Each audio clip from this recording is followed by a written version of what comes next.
Good evening, Twitch. How you doing? It's Tuesday night, and we're back for what possibly, putting an asterisk on that, what possibly might be our last stream for Battle Chases Nightwar, going through the New Game Plus here. We have a lot to do, and so little time to do it in, so why don't we actually just jump on in and get started. But, in other news, I'm sure you probably actually have heard that's the wrong thingy. That's the wrong thingy. Let's not show our desktop again. You now already know what it looks like. Community's acclaim spreads. Exposure, thank you very much for the host. Always appreciate it. As you probably heard for the news today, there was actually, Bethesda is actually releasing something, but they've kind of been bleeding it out a little too long, keeping people with bated breath, whatever their announcement is going to be. But Nintendo today just actually announced that they're going to release a full-on Pokemon adventure on the Nintendo Switch that also incorporates their Pokemon Go application and also a couple other features as well. So that'll be actually very interesting to see. For now, though, why don't we actually do ourselves a little bit of setup here? So I should actually say I did play a little bit off my own time. I did go out and get a couple of things. First being, I got the Salvage Behemoth Cannon. That you actually can get from fighting the Sky Pirates. It's a random boss that appears, so that's actually the reason why I went out of my way to go that way. And we also got the top hat as well, which has the initials WK embroidered on it. Or embroidered, my mistake. For now, though, what I want to do, we can actually forge a few things. The first actually being, why don't we go and get this Calamity here. We can actually make it now. We thankfully have the Twin Power Cores, which we got from one of the hunts, and we also have a Fate Stone, thank goodness. And of course, we got the Salvage Behemoth Cannon from the Behemoth from the Sky Pirate encounter. So we can actually get Calibretto's best weapon in the game. So why don't we get that? So we're no longer going to have infinite overcharge, unfortunately. The second thing I want to do, I want to be able to make Gully's best armor. This is actually a huge upgrade for her, as you can see, going from let's be honest, we're gaining a lot. We're gaining over 400 defense and 500 stamina, so her health is going to skyrocket. We're actually going to use pretty much all of our Flickering Void Silk here, because she is actually the only one left out of our party here who does not have her best armor available. We're actually going to equip that. I actually don't have anything planned to make for trinkets, unfortunately. This probably will be my downfall, if anything. There's actually a couple of good ones, the Gargoyle Heart Pendant and the Frozen Stone as well. Huge damage buffs for them. Now, that's actually what we're actually going to do as well. We're actually going to get the Cursed Blade, and if we're lucky, we might actually get Dragonkind as well. Yeah, don't get killed. For now, why don't we equip... Increase Calibretto's attack by 2,000. Make that 3,000. Kind of a big buff. We can also improve the Guardian's Embrace, drastically increase her HP. Thank goodness we actually got a weapon from the last boss as well. Garrison is still rocking the Mutiny here, but we shall change that in a second. So I guess the first thing we should do, we have a couple of hunts to do. Hello. So our first hunt. So if anything, we're probably going to do the Watcher of Graves. We also have the Hunger, we have the Gentleman, and we also have the Treasure Chest. Greetings, warriors. Stay upright. So what I want to do first, I'm trying to think what actually would be the best way to do this here. You know what? This is actually no better time than any. So what we'll do, there's actually one other thing I want to actually show off here. This is the Tulkas Arena. I've actually ignored this throughout my playthrough. This actually is the place of Lyco. He's actually the arena. This allows you to actually fight hordes of enemies. Greetings. At your leisure. So you can actually take on Elite there, that's level 25 enemies, and just see how far you actually can go. And also check out your rewards as well. So this is actually saying what we're actually going to get. So you can actually, if you do, you can actually do this anytime. There's a lot of extra goodies and armor and such, but what we're actually aiming for is the Desecrated Soul Shard of the Powerful. That's what we're actually aiming for. If we get the Battlemaster Shard of Victory, that'd be great. But primarily, though, we'll be aiming for 3,200 battle marks here. Are you not entertained? I am entertained. I am very entertained. So this might go... I'm actually tempted. No, I have to do this, actually. I'm trying to think, actually, there's any... No, I can do it. There's no other option here. So this is basically just an endless horde of enemies here. And just what I was afraid of. They scale with the level. That's unfortunate. That is unfortunate. So, as you can see, we have 20 minutes here, so we're actually going to be here a while. But our goal here is to kill as many as possible, and as quickly as possible as well. Hoping Garrison here actually has enough damage output. Same thing with the goalie as well.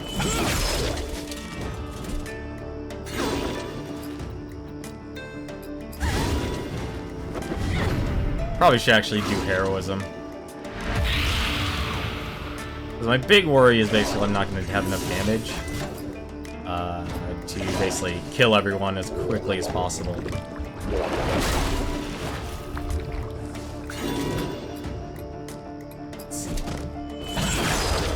we go, that should do it.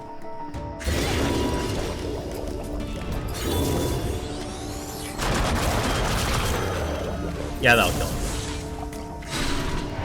So that got us 240 marks. Well, 15, but times 16 will get us that. And so they're just going to keep throwing difficult enemies after difficult enemies at me. So it's just going to be a non-stop wave of enemies. There is actually a limit, but overall, though, it's going to be constant. Anything, actually... Level 2, actually, do cleansing rounds here. Calibretta's heal for cleansing rain is going to be gigantic. So, if anything, I'll probably actually set up starter rotation. Like, have goalie finally be on the offensive, because I think she'll now have enough damage. Let's see. Get rid of the snow bomber.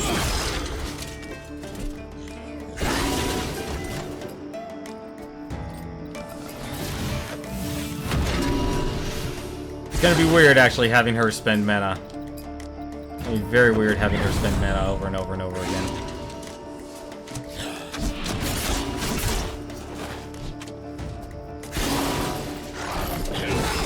You don't have to worry about any sort of fancy killing or anything. Death Knight, very nice. That's actually something I like. So, my bestiary. I'm not going to be able to complete the bestiary until way later. And the thing about the bestiary is, well, I want to be able to... Ooh. Oh, I should have done Cleansing Ring.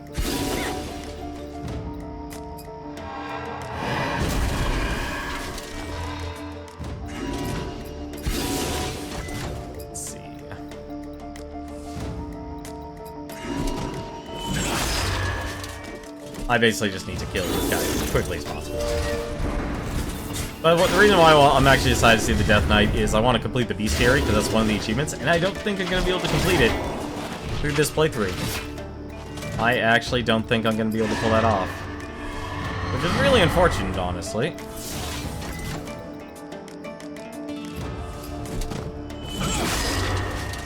And I'm already kind of missing Calibretto having unlimited charge. Let's see. I have so much, I should not hesitate to use Warblade. You out.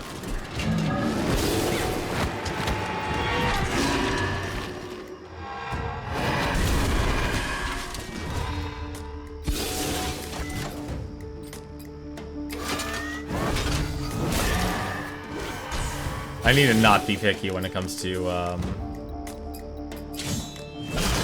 getting overcharge. That's my basic. That's what I need to start learning how to do. Is not be so. Because when you actually play with overcharge, you actually are playing in a very suboptimal way.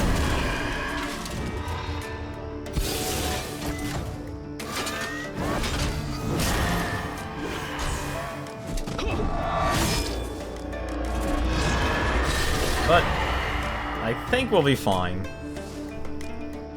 I think we'll be fine. Thank you very much, Saver, for the host. Always appreciate it. Hello? Okay, there we go. I was worried for a second. That's taking way too long. Hey, one of the bosses, Verimatrax. Nice to see you two, buddy. Speaking of buddies, Yep, he has the soul link.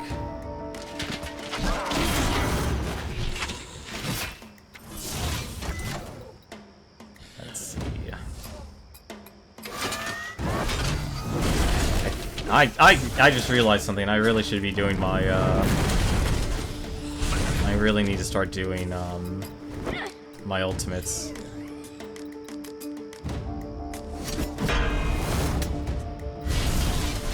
Well, actually, I'll just do this. Actually, no. Have him do Cleansing Rain.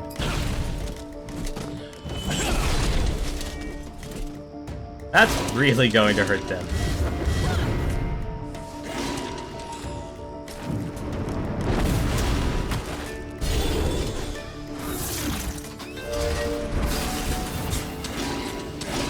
I'm not really worried about dying. I'm worried about being able to get the marks. Because I'm going to keep getting more and more as I play through this. I think I should honestly be worried more about being able to get the kills. Killing quick, that's what matters.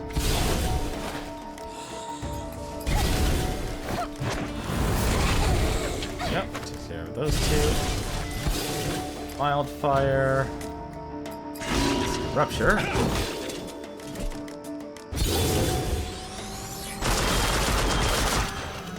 Look at that damage. I really need to actually also start using Calibroto for damage, because he can do damage now. See you later, Verimatrax.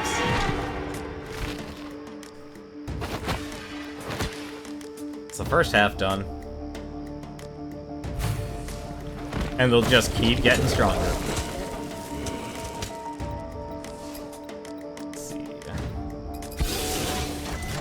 How much damage am I do with burst? It's a lot of damage. I'll actually do it.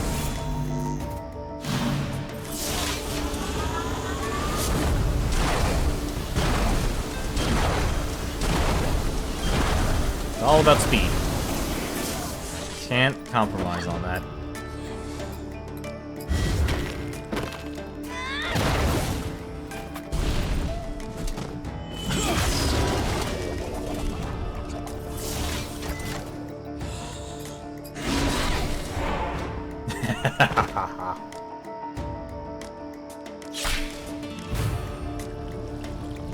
Boss Mage, Mana Elemental.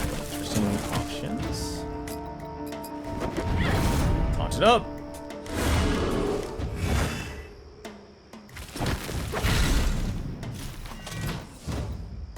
That Bloodbath ability is actually really good once you get it all powered up. Thank you for the overcharge.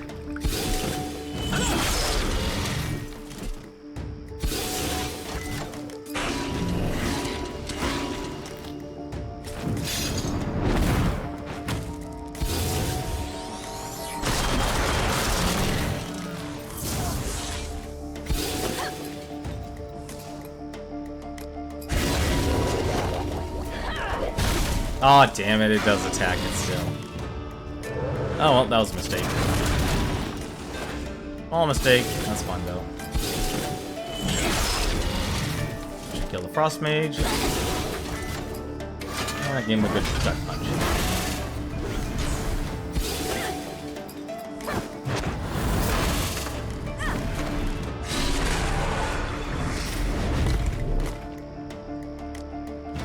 If I can get the next two, it should be fine. Oh! Oh no, Deep Lurker. That's actually another one I need. I just realized actually this probably would have been the best way to actually get my get the bestiary achievement, and I didn't notice that until now.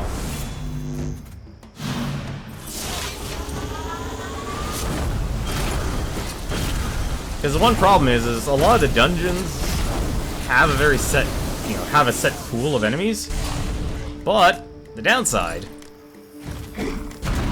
is that a lot of them don't spawn.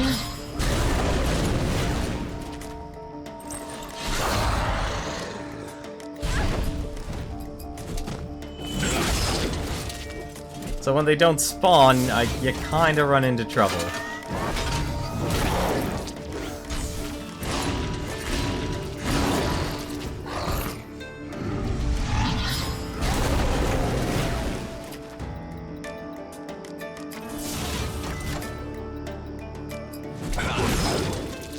I should have just done Cleansing Rain, honestly.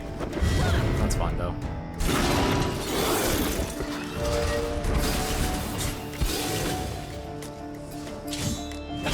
Probably should have just done normal attack. Nope, never mind, that's fine.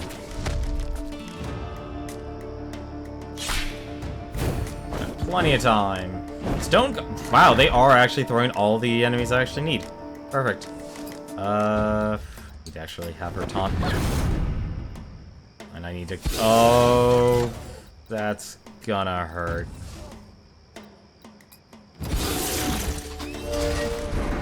That's definitely gonna hurt.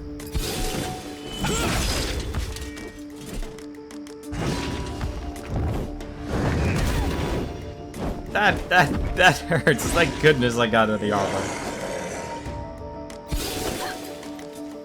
Or else that would have been very painful.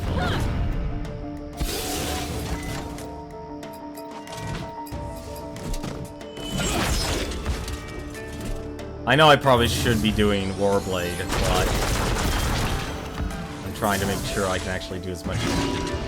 Bleed damage will be useful.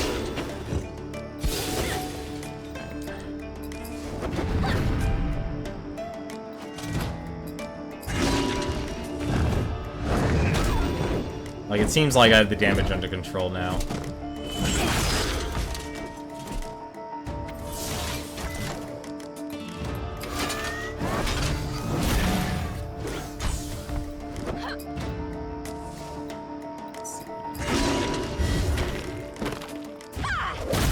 Really get that many shields. Okay, those are both at 3.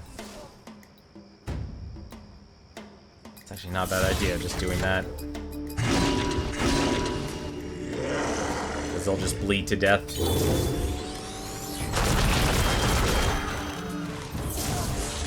I can get this damage. Hopefully that'll actually kill him. Actually, it will kill him. Yep. Final boss. Another Farseer. Oh dear. I'm ready for you this time, Farseer. Yes, I think I am. I should be ready. Hope I am. Need to not think. Need to battle. Let's see.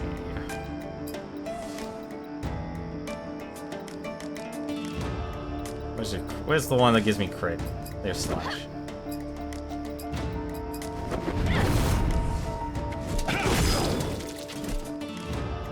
Crit up.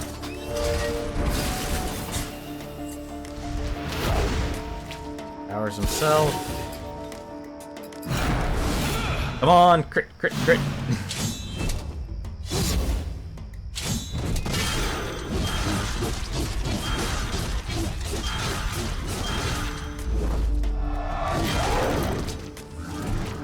Not bad. Not bad at all.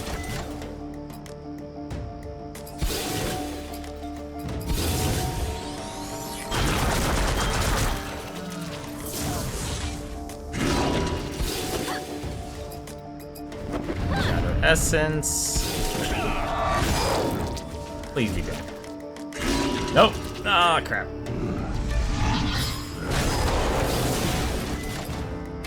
That was a lot of damage, but not enough.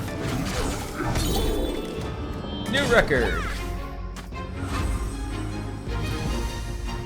So we got all of those items as from that. There you go, that's the Tokus Arena. That out of the way. Can actually head on down south. So what I actually forgot, I apparently actually did miss one of the graves. Actually, I just realized one other thing what we could do real quick, and I'm gonna do it. Because I like the feeling of having all of the restraints off of me. So now that we got the soul, which was what we were actually after, we can actually get the cursed blade. And these are all legendary items, regardless if you play on new game, whether it's a new game or new game plus. So you can get his to jump up a massive amount. So he's at 9,000 damage. Amazing improvement. We also got the Ring of Battle. I think we also got a necklace. Yeah, Chain of Prosperity. But those like all level 1s. I'm actually okay. That's fine.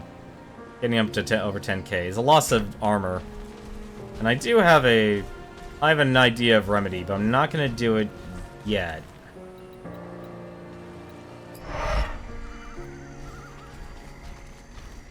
Because the one thing I need to do, I think I have almost everything. Because we might actually just simply run over time. Primarily for the reason that I actually wouldn't mind ending this game. And I think 2 hours is not going to give it enough time and attention. So apparently when I actually went through this, I actually missed a grave. I don't know where I missed it, and that's going to be the question. But I apparently missed a grave. Man, it is raining hard now. Well, I apparently missed one of the graves. That's somewhere in this place. There's actually 3 graves you actually need to dig. Well, not 3 graves you need to dig up. Oh, I must have been blind. I dug up that one. I tell you, I've never seen it rain this hard before. Oh, wait, is that it? Nope, that one's blocked off.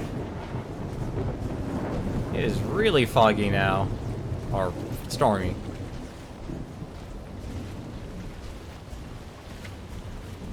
Because there's supposed to be one grave I can another grave I can interact with that I didn't dig up, and I already dug up that one. Dominic, that's one of them.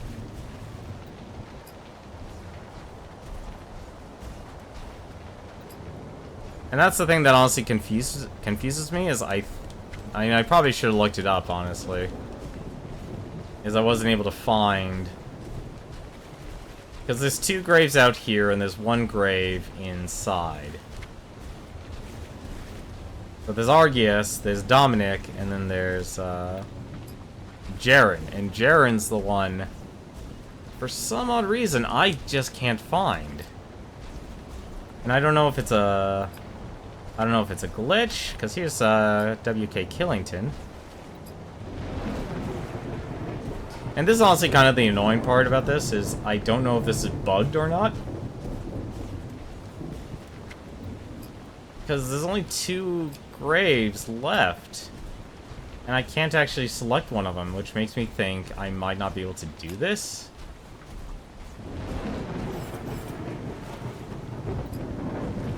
There's that one, but that's not, like... It's basically not letting me interact with what I need. To interact with, and that's the thing that's bothering me.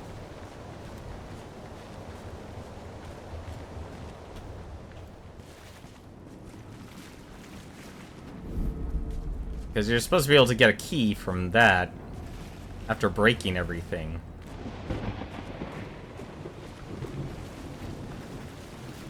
But it just comes down to being able to interact with the objects, but for some odd reason... Like, this is, I think this is honestly supposed to be the grave. for some weird reason, I can't interact with the other tombs. That's what you're supposed to do. You're supposed to break the seals. As it even says here, you know, it talks about the Grave Warden here. But there's no other graves I can interact with. And that's what makes me... Well, that's what makes this honestly kind of frustrating, is I knew I was doing it right. But I don't know if it's actually bugged, because I know the developers have been working on a Linux version of this game, which is actually very surprising. Not simply because it's Linux, but, you know, it's very awesome to see developers really go out of the way to make sure people, you know, of any group can actually play. There it is. I'm completely forgot about the gate. This is what Trell. There's Randy. Or Jaren. Here it is. So crush that. Got Argeus' mausoleum key. I didn't even see the gate. Didn't even see it. I was blind. Let's also look how badass my sword is. Here's where Argeus is. We'll open the sarcophagus. Crush that runestone. And they're screaming outside.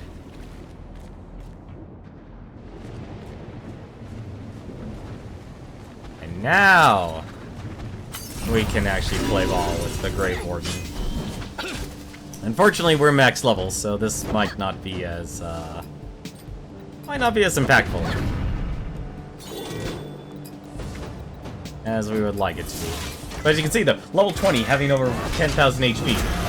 At that point, that would be a massive shocker to anyone. But when you have two of the ultimate weapons, kinda makes it easy. I really wish I actually did fight him. But that's down to player error. I completely forgot. Open up this sucker here. Hello. You can take the cane. Inspect the sarcophagus. It gives us the surcoat of Sir Edric. That's a level 16 item. That would have been good for Alumon if you were playing this on normal mode. There's one other thing we actually need to do. We actually do need to go back here. I only came here to actually kill the Warden for now. The Gentleman is actually also here. But we only have two. Actually, no, we might have... I might... No, I don't. I don't have the third piece. So there's one other piece I do need. I was thinking I had it, and technically I do. But that's because I beat the game before. But I do need to collect it again.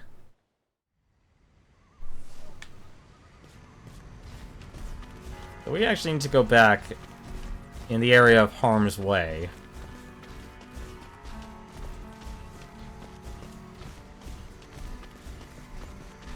It's actually near the Iron Outpost. It's actually one of the exploratory areas.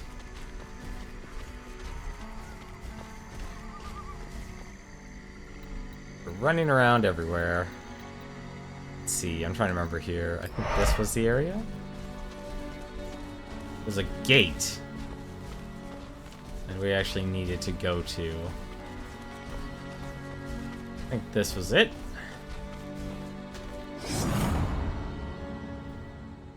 If I'm correct, this is it. This is it. So we actually got, somewhere in our adventure, the Winking Skull Ring. And that's what actually opens this up. That's the only way you can actually open this up.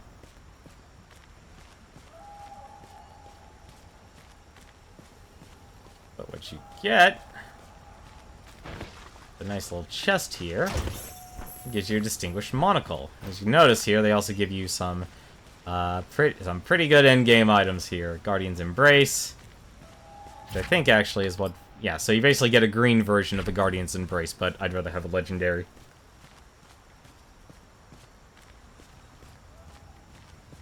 All depends on how well this goes.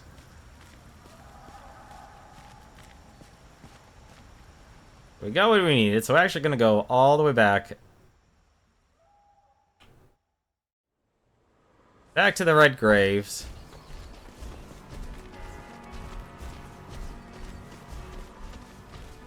I think that's... Let me think about this here. Go back to Harm's Way for 1 second. I do want to just check my checklist here. I think we have 2 more hunts left. So I'm gonna have hunts. Greetings. I offer know. Nah, I've already bought Why everything. the night is dark. More talk. So we can go to hunts. We got the Watcher of Graves. And that also gives armor as well. For this level. It's actually really, really good. Yeah, so we have the Hunger and we have the Gentleman. Welcome. So if anything, why don't we do it in order? We'll do the Hunger first, and then we'll do the Gentleman.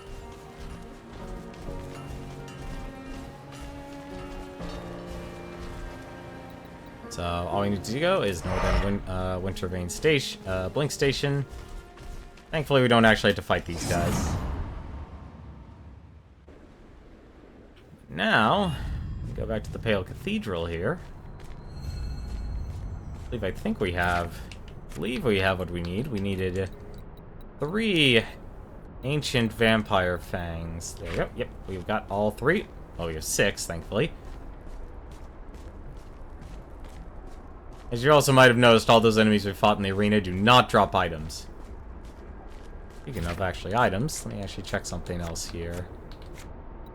So what I wanted to check, here we go. Death Knight.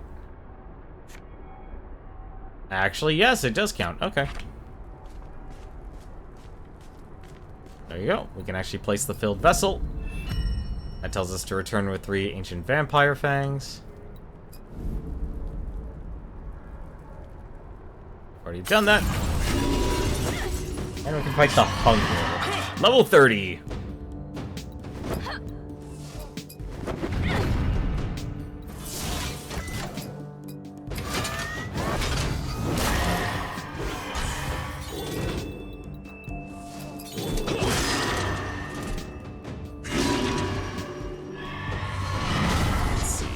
Growing Hunger.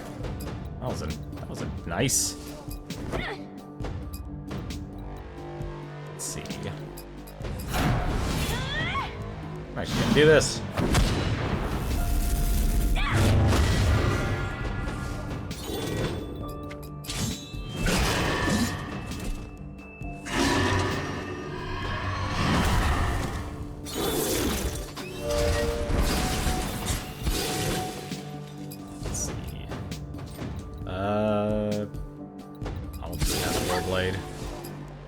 I'll just cast Warblade right off the bat.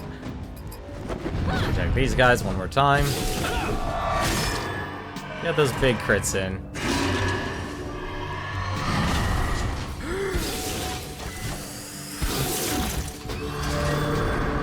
Don't kill him, please.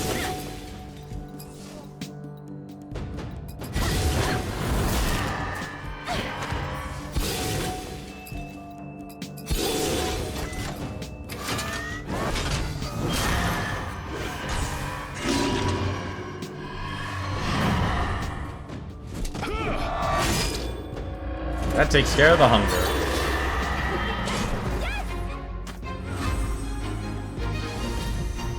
There we go. And now it's just a pool of blood.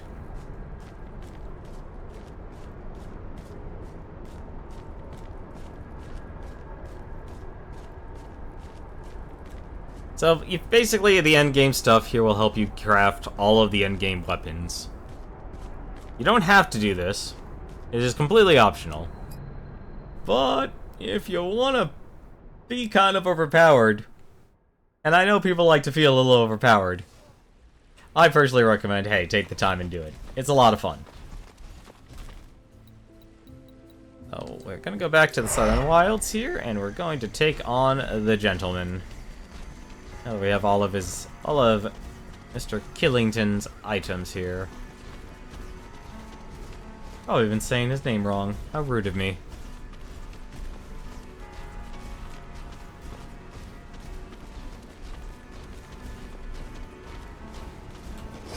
I feel like, though, once I get to the final boss, I'm going to get destroyed.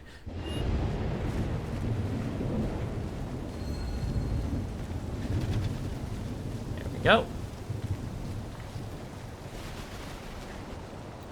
Place the top hat, monocle, and cane on the grave. Brought me my things, old chap. Well done. How shall I repay you? Oh, I know. Battle! W.K. Killington, Esquire. Quite the gentleman, and a very deadly foe. Very good, please allow me to write this down. I do say I want to slowly, I just need my quill. Which reminds me, have you had any idea how ink is made?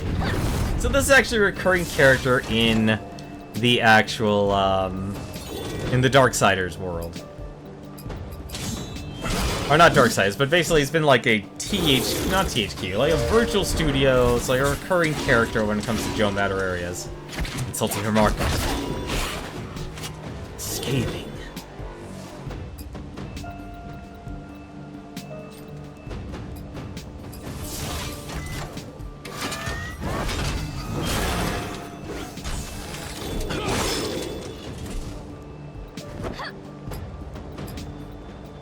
Let's see.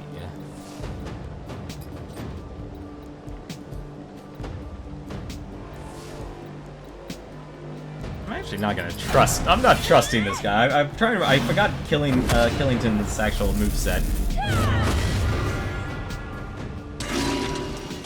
Another insulting remark. Fine.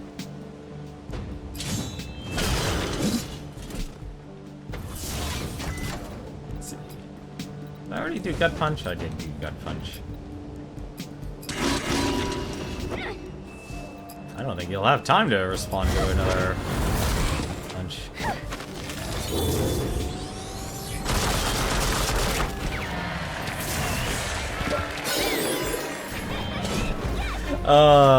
I actually like that a character like that exists.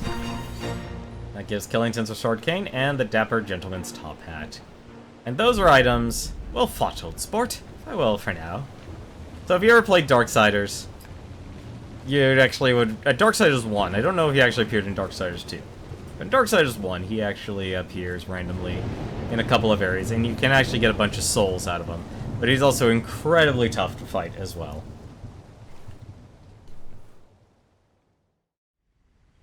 So that is all but one other hunt we have to do, so we're going to take care of it right now. We're going to go back to that mimic and show him what for. What Killington would have wanted.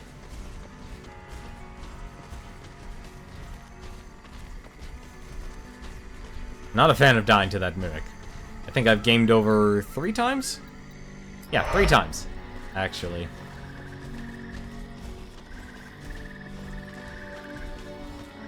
We died in the Iron Outpost, we died in Dead Watch, and we also died... Oops, that's... Why am I going to the ruins? I don't need to go into ruins. I need to go to the cave. Wrong way.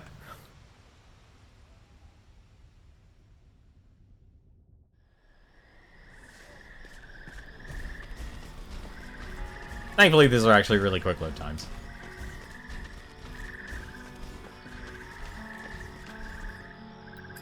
Because after we basically do all of this, there's nothing... There's a few other things. I didn't show everything in this game.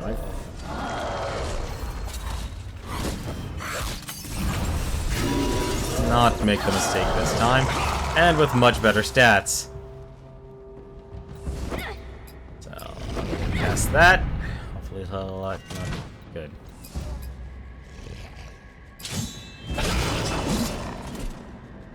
I'm gonna actually have you do is Cleansing Rain.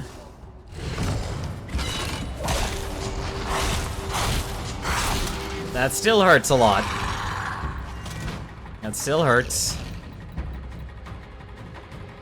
Don't think I'm gonna be able to actually get that as a attack. What I can do though, I can get a slash. I can also get a shatter.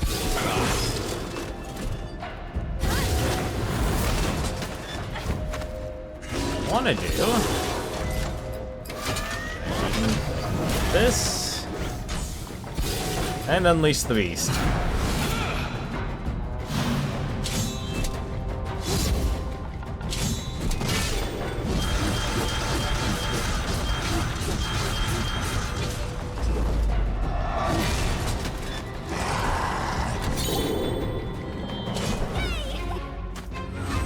Gotta love those crits.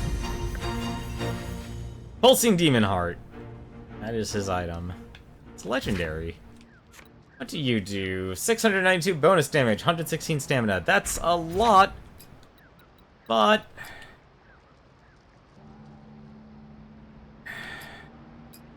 it's a lot, but it's not... Actually... Here you go, Calibretto. You actually could use it more than anyone else right now. I'd give it to Garrison, but I want him to have as much HP as possible. So that takes care of our hunts. There's actually a couple other things. Actually, I think we have time. I think we can actually show. We're not gonna craft them, but we can show all of the legendary weapons. So we're actually gonna do a little bit more running around. Because we've been keeping a good pace. What we can do real quick, we can actually go back to Harm's Way here for a second. The only reason why we're heading back here is to actually claim all the hunts. There is one thing nearby with me. More talk. Oops, Hello? that's the wrong one. So, we have the Hunger. That teaches you how to get life stealing. The Gentleman gives you the Wicked Monocle. That's actually why I've actually been getting shown all the events and items in every single dungeon. The Wicked Monocle actually does carry over to New Game Plus. So now I have 2 of them. That's all. Yes. Oh. A warrior's greeting. And I think, yep. That's it.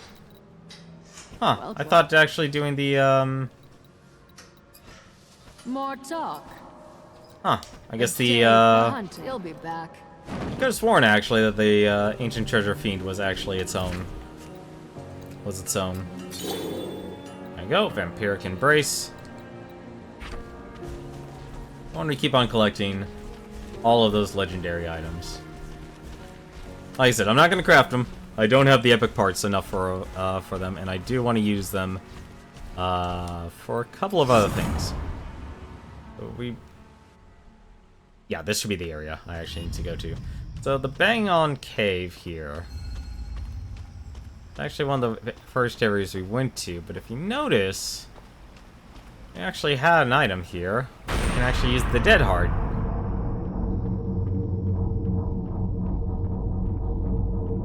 There's a nice little legendary treasure chest right here for us. That gives us Argius's Ruined Bulwark. And Fireheart Pressures. Was a level 17. So that was actually... that's actually one of the legendary components for Alamon.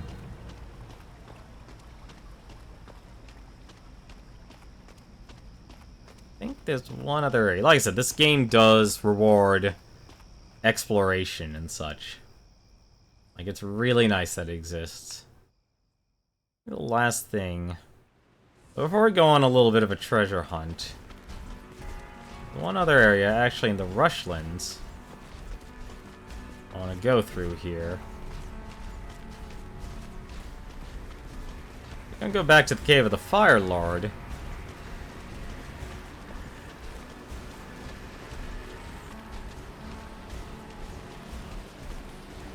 Because basically no area is locked to us anymore. Go to Balefire Cavern. That's where we fought the Fire Lord. Whoops. Nope. Let's not activate the loading screen.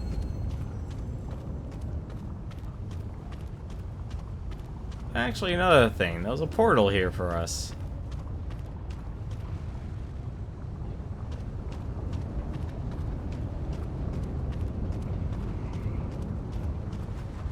And that gave us a little bit of forage here. Lava Gorge statue inscription as base. May the Ember Lord's glory light our paths and guide our designs and reveal the fire that blazes within us all.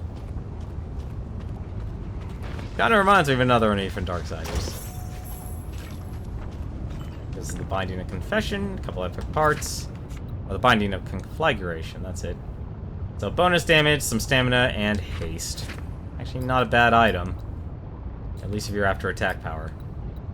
But I really don't want him to lose any defense. And Lost Wedding Ring's actually good enough. I might have to switch some items around for these guys. But that basically just shows you there's another couple items here. It's not legendary. I made a bit of a mistake there. But that's fine.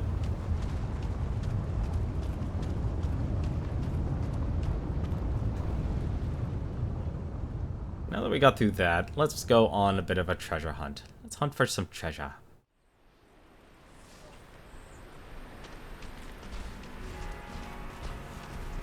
What I need to do first is actually go to the waypoint. We are finally actually going to need to... We're going to be clearing the road for the treasure hunt. What do we actually need to access here? The Central Winter Vein Blink Station. We can go check up our... all these items here we've gotten. So we actually have this treasure map here on the Lonely Island in the Lonely Winter. And what they're actually referring to, if I bring the map here on the upper left-hand corner there is our map, the Deep Snows.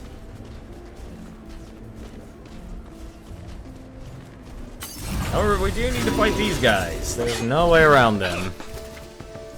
But hopefully, we have a lot more damage now. Let's see what his Swift Strike is. 2,000. Yeah, that's a good amount of damage. I'll probably actually respec Garrison because I do have him with I think I have his... I think I actually do want to try and get Swift Strike for him. Or get the second level of Swift Strike, because that'll probably be very useful. Okay, which actually, why don't we take a look and see if we can do that right now. Swift Strike takes 10. I would need to... really need haste. I'm willing to give a little bit of haste for Swift Strike's damage being improved. And... I think I got both? Yeah, both of theirs. So just to let you know, you can basically farm an unlimited amount of perk points. Problem, though, is it takes a lot of fishing to actually pull that off. And it takes, like, I mean an absurd amount of fishing. Let's see.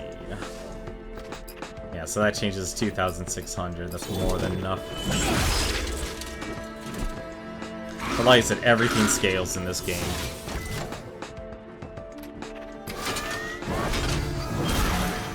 Hopefully these two die.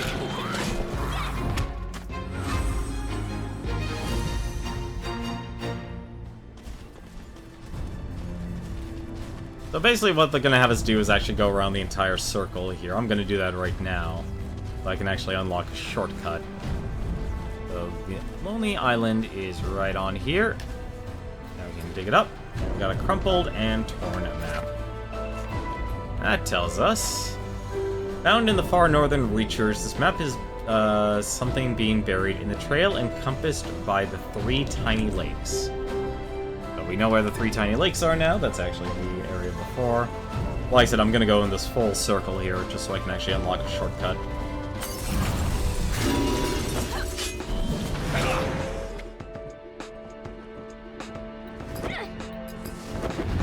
On.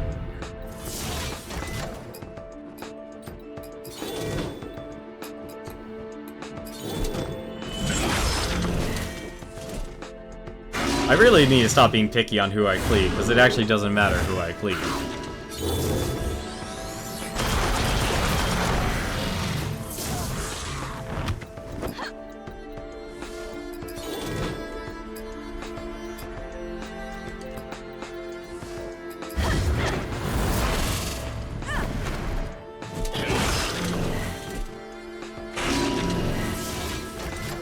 Still, being able to get that much damage.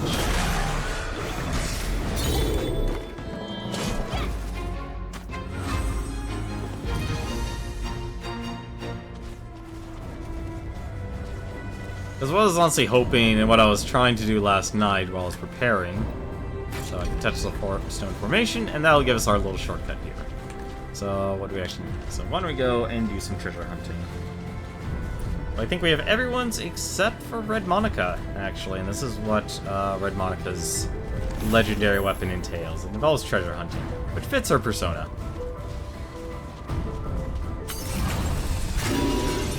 Apparently I was wrong. Apparently I do need to fight some people in this area. I was actually curious about that.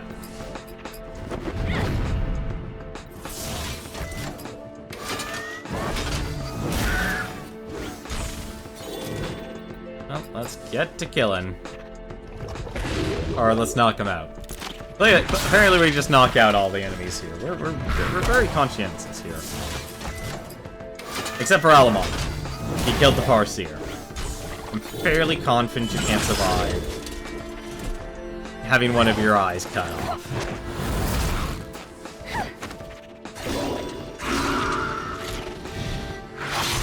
I mean, I'm no doctor, but still, that looked like it actually would hurt.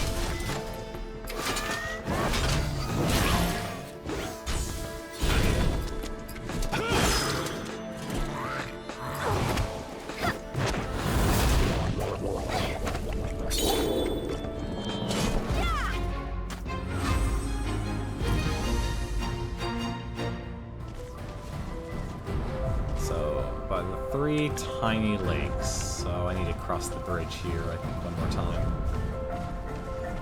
I think so? Yeah, so I need to cross this bridge here. So, 3 tiny lakes. There we go, somewhere up here.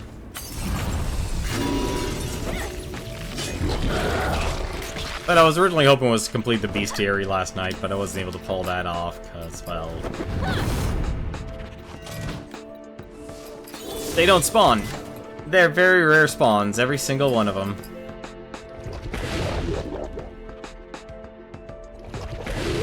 So, my last achievement, unfortunately, might not be beating the game in New Game Plus, because I want to try and beat it tonight. It'll probably be... it'll probably be me beating, getting the bestiary.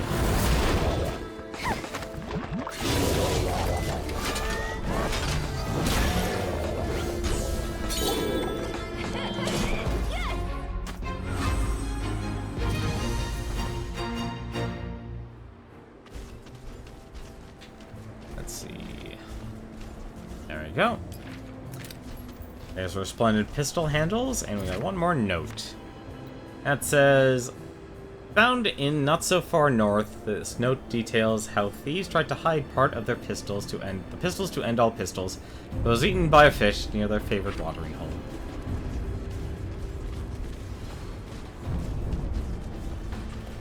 So that actually, there's a lot of places you can fish. And it actually would honestly take a lot of people quite a few guesses. Like, even I was scratching my head as I was trying to figure out where do they actually want me to go. I probably checked almost every single place you could fish until I actually got to the last area, which makes the most sense. It's also why I actually bought the best fishing gear in the game. Speaking of fishing gear, why don't we actually equip that? Get Vulgrums. Very fitting, honestly, that the shadow, Vulgrim being very closely related to Vulgrim. Word of our community's acclaim spreads. Newton, thank you very much for the host. I always appreciate it. This must be the fishing spot they mentioned in the note. Well, here goes nothing. Here, fishy, fishy. You actually need to just fish out some, one little fish here. And it's just one, and the fishing spot it actually is created here. But I actually do like the fishing in this game. There we go. And that's the Artificer's Revolver components. So that's actually the only time you get to do fishing here. And that's why it took so long to actually figure out, hey, this is where you actually need to go. That, I believe we have, by now. Yep, so we have all of, we can actually craft Ragnarok, we can craft our, Alumon's ultimate weapon, and we can also craft, Red Monica's, and we also got the enchantment of Vampiric Embrace. That gives us a 20% chance to steal HP. It's nice, but actually you'll steal a lot more, but I don't like it compared to some of the others. The only one we don't have yet is Gully's Dragonkind. So if anything, what we actually might do now, I think what I'll be doing is actually making some enchantments with some of our epic components here before we head on over into the mana rifts. And then we shall beat the game. How am I doing? I'm holding in there. I'm doing okay for now. Today's been a little tougher than others, but there has been some really good news. The good news primarily being, actually not Pokemon. Like I said, I might actually pick up Pokemon. It's really been ages. Why, it's you. The first thing I want to do here, though, first, is I've actually been very concerned of getting my stats up, and this will probably actually allow me to do a few things. So I'm actually going to take the Cursed Blade and give it the Holy buff. There's actually a lot of different enchantments, so I can actually increase attack power, stamina, but I want to actually increase the defensive abilities, because I want to increase the... I want to increase my defense so I can actually focus more on offense. That's my mindset. There's actually another one, was it? Not Juggernaut's actually not so bad. But there's another stamina one. Yeah, there's Fortitude, but there's another one. Colossus, I think it was. But I'm not going to get enough out of that compared to the others. So that's why I'm actually going to go with Holy. And plus I have an absurd amount of Tainted Dawnstones. That's the other reason. I'm actually going to the Holy buff. I do the Calamity here, and plus if I need to actually change enchantments and such, I can, but I'm caring more about HP than anything else. I was also excited to learn today that there was also the... Oh crap, I think I actually... Welcome. I think I just screwed myself here.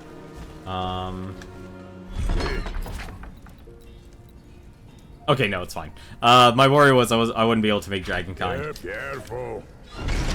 But, Welcome back. so today was also the day Sega updated their Sega Genesis collection, or Mega Drive Genesis collection. And that's also another really nice one. Primarily because... I actually don't know what I should upgrade here. Iron Will, Unholy Might... They upgraded, and it actually includes online play. But the one downside about it, my one criticism, and I hope they undo it, it removed the complete controller customization.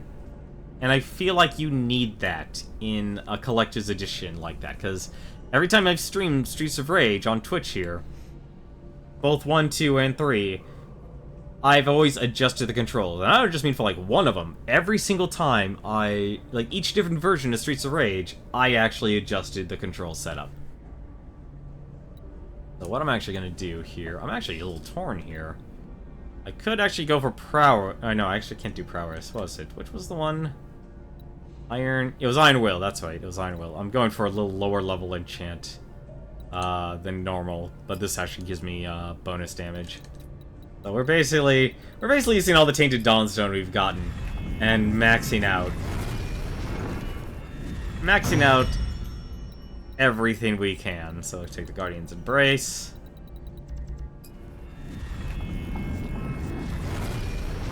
So we're just going mythic, mythic, mythic. So I expect that running through the mana rifts will be a very simplistic process as we work towards unlocking the Hey there, stay in the light. as we go through the final dungeon here. Now we have everyone duked out. You basically look how much HP we have. We made a gigantic leap from yesterday.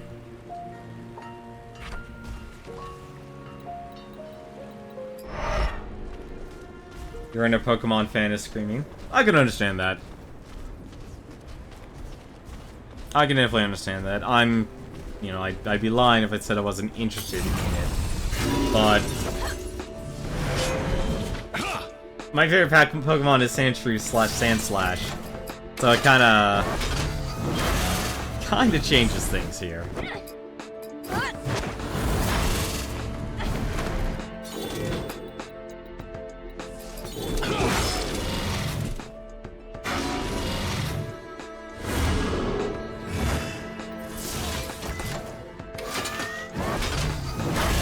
So, why don't we go through the final dungeon here. And...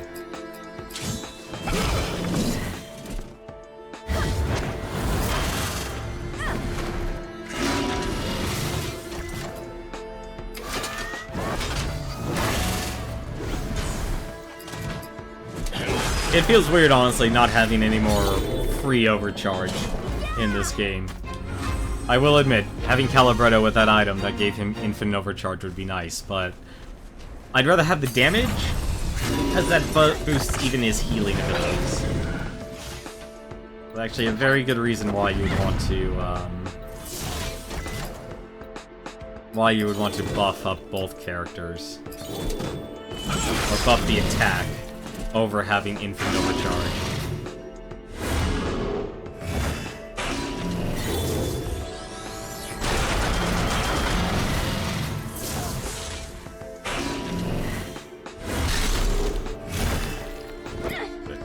Heat.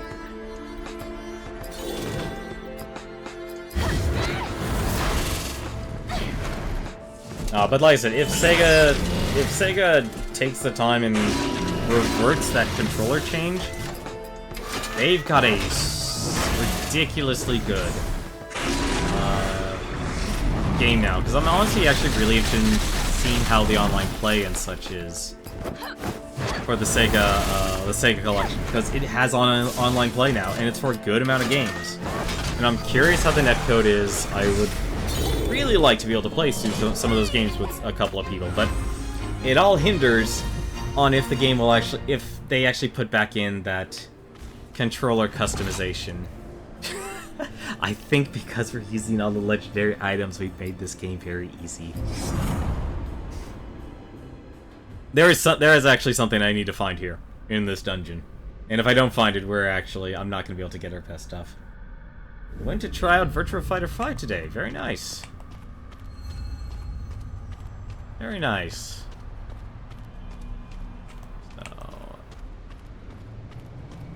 So... oh, right, yeah, there's a stone that actually... so, there's actually two ways that you can actually just walk down into the Mana Rifts. Which, honestly, I actually would prefer, because just look how amazing they make this look. This is actually where Kadral is.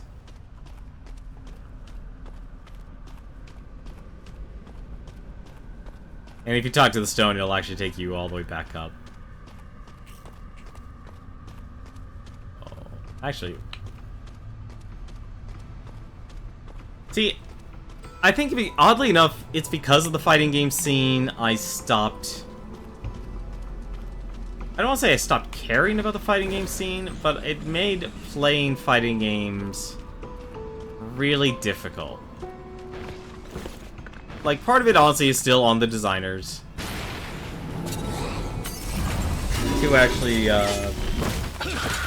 make it enjoyable. And part of that is just simply because, like, the reason I'm not actually having as much fun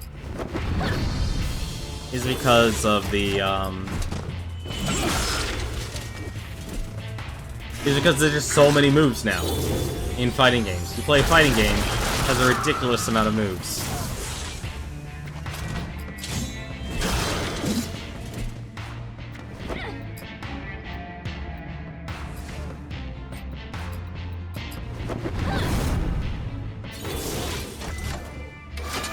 Made to this extra stage. Very nice. I didn't know you were. I don't know if you were really good at Virtua Fighter, but it sounds like it's good. Good for you. Oh, right. So in this dungeon, and what this kind of makes this a pain in the butt, there are some areas that just do not stop spawning enemies unless you Unless you kill the enemy that's spawning them all. It can be very, very annoying.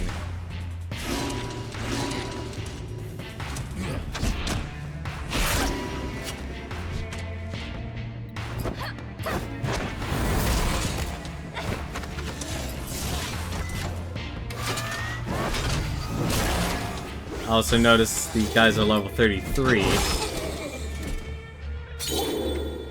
So even though that's very easy, I'm still not going to take it for granted. Unfortunately, you don't get any items, and this is what happens. They just constantly spawn enemy after enemy after enemy.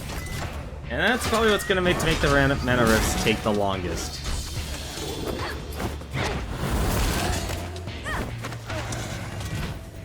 That's what's gonna make this take the longest time. We never played 2D fighter. We've only played 3D fighters, really? That's actually... Oof. Which is funny, actually, because was it, what got released today? The Street Fighter Collection actually got released, today. I'm hoping this is the thing that actually is making everyone come back from the grave.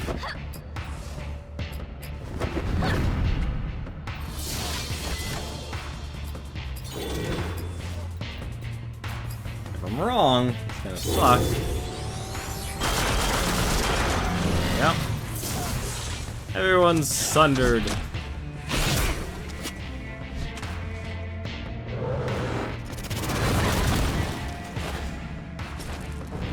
Like, old 2D fighters, I actually am okay. Like, the old ones, we're talking way back here. I'm actually fine. But my downside of it is, a lot of more of the modern fighting games takes way too much. What's the best word to actually describe it? There's too many moves. It takes too much of an effort, and that's only like on the move side, like actually executing the moves. You actually have to get into executing the fighting moves, and being able to do that on a consistent basis. Like, what was it? I was playing on Wednesday last week, icons.gg came out for a closed period. It's not released, like they had a closed period of testing. And from that, I only unfortunately got to do one playthrough. But that game is a Smash clone through and through. In the both best and worst ways possible.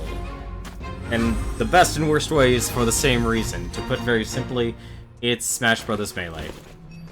It's Smash Bros. Melee.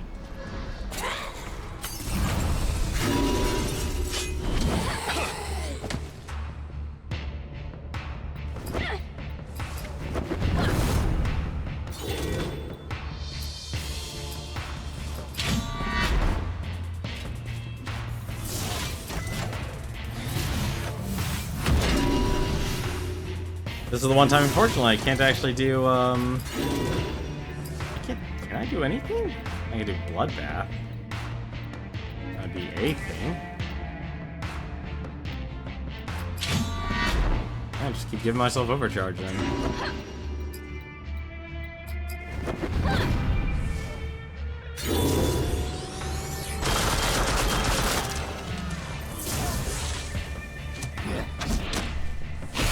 Enemies are gonna be 5 levels higher than me.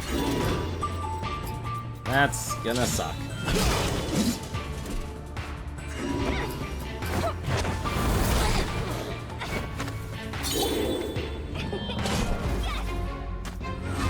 I would not be surprised if the end game just destroys me. So what I'm basically looking for is... I'm not looking for an alchemy station, that's for certain. Although that actually might be something I want. That actually might be something I want. Hang on a second.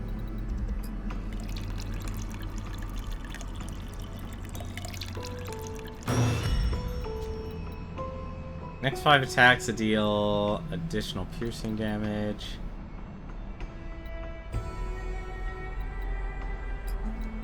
I don't know if I can actually use this in combat.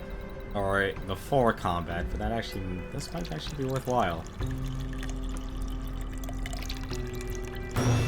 Oh, I also see something else I can actually use too.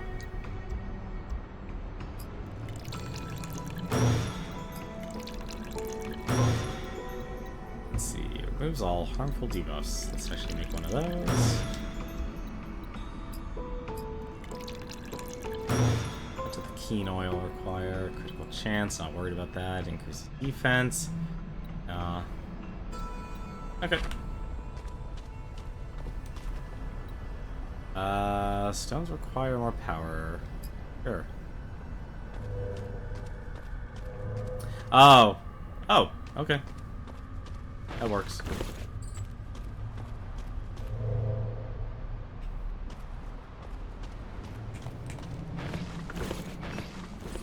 So basically those infused crystal shards there help power this place. Ooh, legendary cold hard ring. That actually is probably a good thing. Physical damage, stamina, and magic defense. It is a pure tank ring through and through, which might mean... actually not a bad idea. Give it a garrison.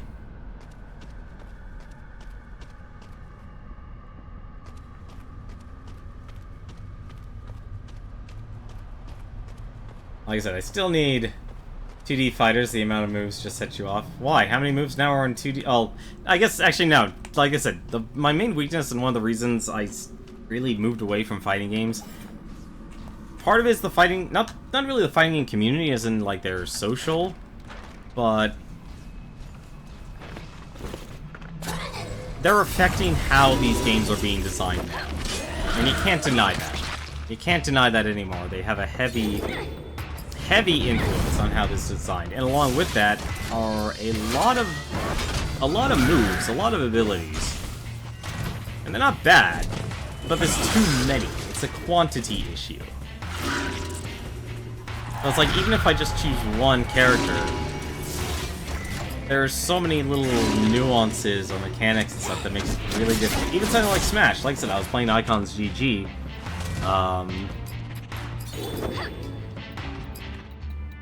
And that's a Smash Melee game through and through, like right down to the wave dashing.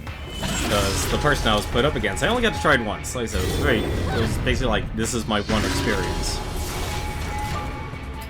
My one chance to actually experience the game.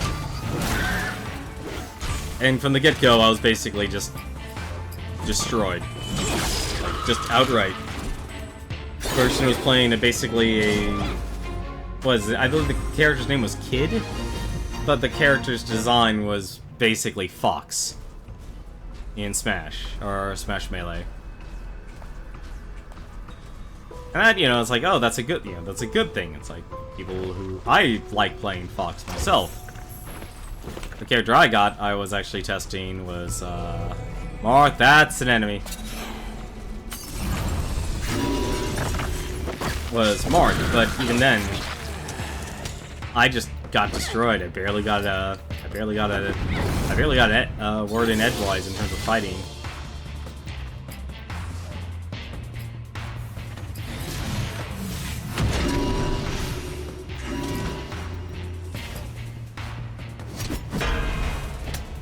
But yeah, too many movesets in a lot of modern games now.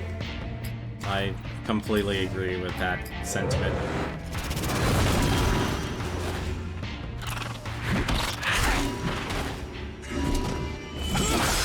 I think that's why I like, as basic as this is gonna sound, I was okay with Street Fighter 2. I was okay with Street Fighter 2 because there was only 2 moves. The rest was just punches and kicks. And I'm sure I could get better.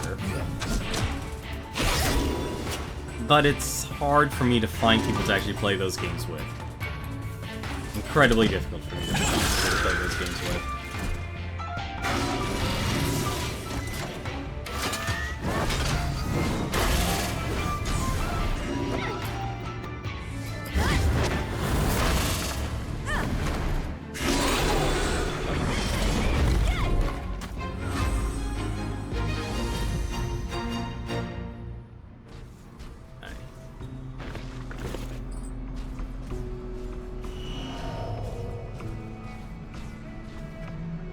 see.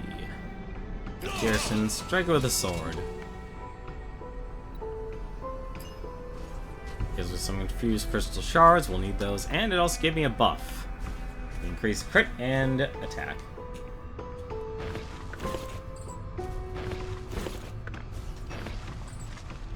It's always weird, there's always like a very specific style for the end dungeons of these games. Also, really don't like that they're homing bullets. There we go. And we go full circle. Very nice. What I'm looking for are keys.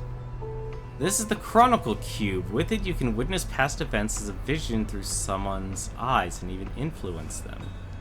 I don't remember this. The Chronicle Cubes were created by ancient mages as a way of condensing several thousand tomes of information and memories in a single place. Normally, there are simple recordings, perhaps because of the location. This one actually allows you to influence past events. Once you start the vision, leaving means it will be lost, perhaps forever. There are no second chances. Your reward will be based on how well you are able to achieve your goals inside. Okay. You close your eyes, and when you open them, suddenly you are in a different place, a different time as a different person. In the way you understand things in dreams, without them being explained, you realize you're in the lore master in the Great Mana Halls. Green mana fire is spreading everywhere within the mana halls. Some cataclysmic event outside has begun. This is completely new. I've never seen this before my first time playthrough of this game. As lore master, it is your solemn duty to ensure as much information is preserved as possible. Judging by the rate of smoke filling the area, you estimate you can explore 3 halls before having to evacuate. I guess we'll just do halls of education then. Oh no, let's do antiquity. This is very weird. You notice a room full of rune tablets and scrolls. You only have time to enter one before the hires claim them. Let's grab the scrolls. Dusty scrolls are stored everywhere, but there's so many useful bits of lore it's hard to decide which ones to take. You decide the ones that contain stories of murder and betrayal are the most interesting, and take 3 of them. Okay. Let's go. The halls of education. Relating to law and order are stored. It is by far the least favorite branch of the mana halls, even though as the lore master, you're not supposed to have favorites. Land titles, lower acolyte ruins, or magistrate rulings. I always have more magistrate rulings. Land. Land is the only thing that matters. But oh, none. Oh, crap. Alright, let's go to Kabbalism. Go under the pillar or around the pillar. You notice a room with a collapsed pillar blocking the entry. You could slide under it to explore the room. There's also another doorway next to the pillar. There's no blocking to it. Let's go under the pillar. Strangely, you decide to go under the pillar. As you pass an explosion of rocks in the pillar and it collapses on you. It takes you a long time to get out of there, so you run out of time. You hurriedly rush out of the great halls with some acolytes that are also fleeing. You stop them and hand them what you found.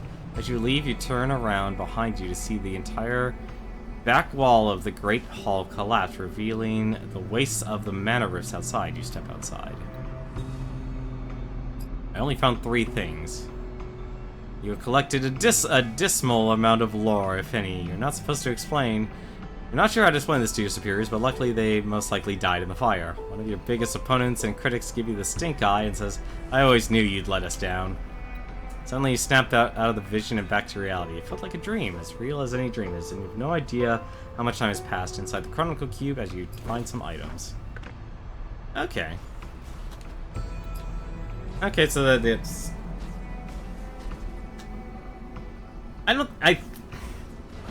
Like, it's been a long time. I want to say it's like, this is something completely new, but I just don't remember finding that.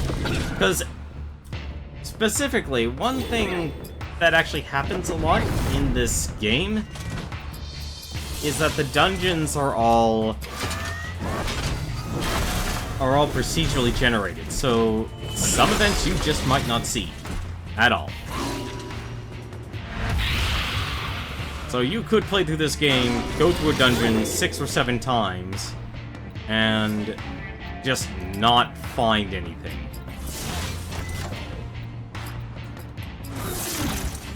Or not find that particular event, which I think honestly is the case. I don't think it's something they add. I'm rethinking about it. I don't think it's something they actually added.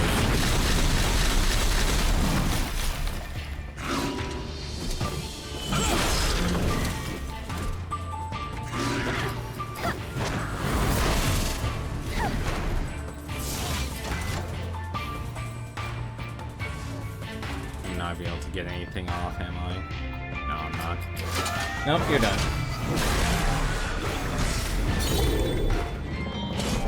No reason for me to bleed out this fight.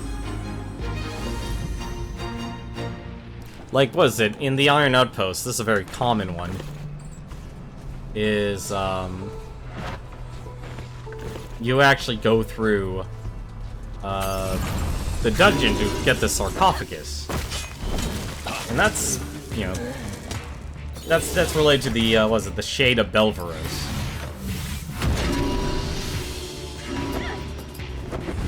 But you might not get the sarcophagus as you play through the game. So you can go run Iron Outpost like 6 or 7 times, and that's just the starting dungeon, and not run into that event. I'm not gonna get anything. I'm probably gonna die soon.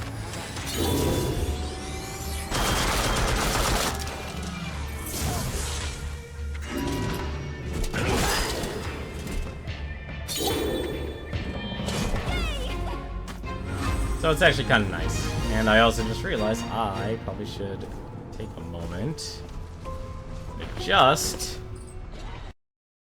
this one last little thing here. Sorry, we're gonna get muted here.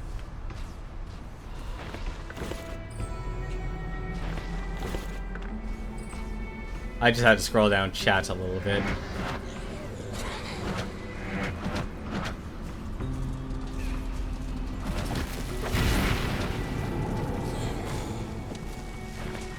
Treasure chest. Ooh, Fatestone coffer. What's that do? That does defense and stamina.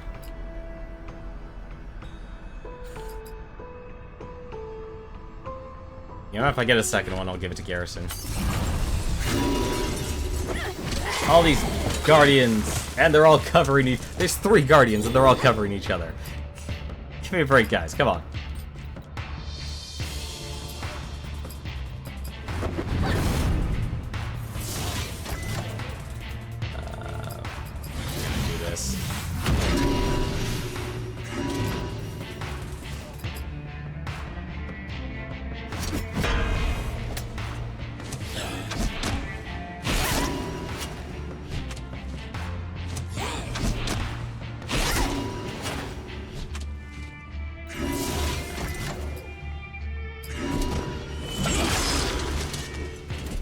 Start the cleaving. I wish I'd. Actually, no, I should just do heroin.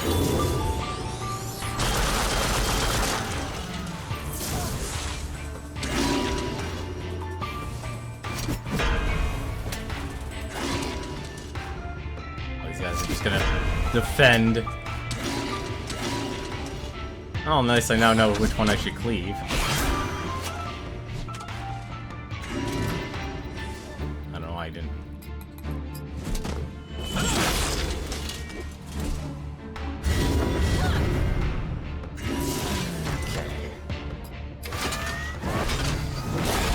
Of you.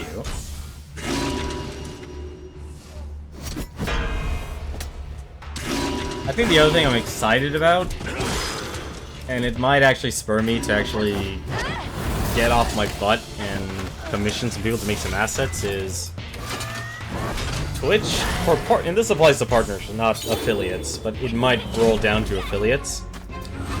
They're making a bounty, like a Twitch bounty board. And to be more specific what this bounty board is supposed to be doing, is that this bounty board allows you to take on jobs for, to be specific, to let you take on jobs of streaming certain games. And there are contracts basically with companies. And I think, like, given the little details, like, it basically comes in the pudding, like, what's in the contract, because it'll vary from job to job. But I really like the concept of it, as for a person who's actually interested in streaming, because I think it'll be pretty great to be able to take on a job and go, hey, I stream your game for an hour, I can be critical of it.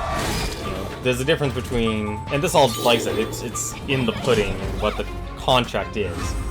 And I can easily see, like I said, I like it. It actually honestly spurs me, like, I really would like to do things like that, because I like the concept of being like a mercenary.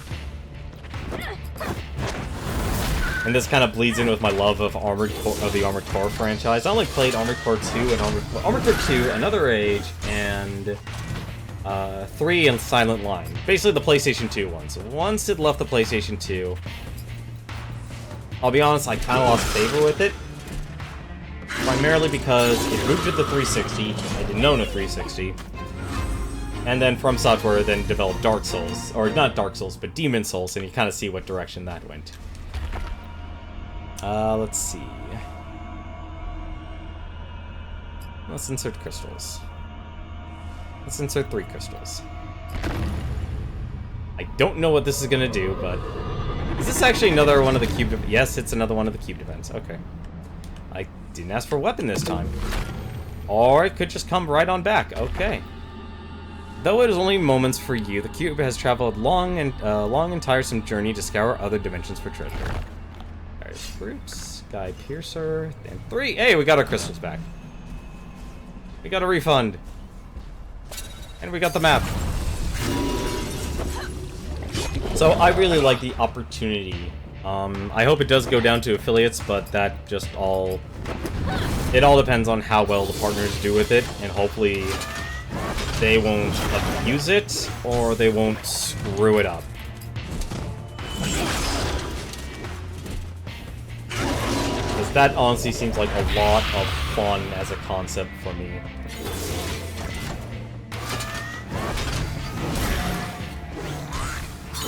Like, personally, if I actually had, like... Let's just say I had a viewership. And I know this wouldn't work, because it's not feasibly possible, but in the ideal world, where you could have everything you want, be the way you want, what I would actually like to see is for... How to put it? Old iron chain, very nice. I would like to basically see the game, or basically have people basically put bounties, and I would actually go through each of the bounties and such. So it's like, I'll take the ones I actually like to do, and do them for people who want to see me, like, either beat a game, or they might, you know, see a part of a game that they can't normally reach. I would like to honestly make that an opportunity. Gold Iron Chain, straight up bonus damage. Reverse Stain, I kind of wanted more attack power, focus. Let's see. It actually gives me more stamina. I'm actually okay with that. Let's see. I'm honestly questioning how much attack power is too much. And how much defense am I actually going to need? I'm gonna actually have her with a pulsing demon heart.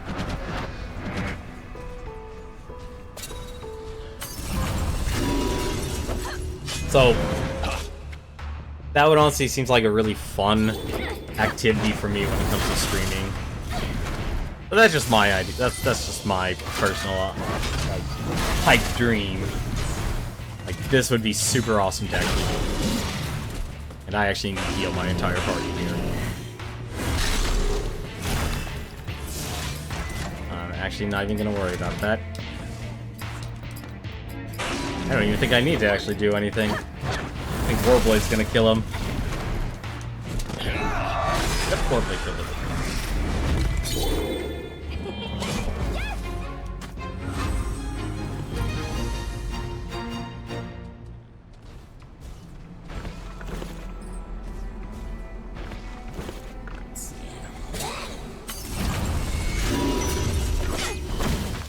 The reason I'm fighting everyone is just to kind of go through the dungeon and just clear it. I don't think I need... I already have the epic parts I need now. Don't actually need much else. Although that is a ridiculous amount of bleed damage.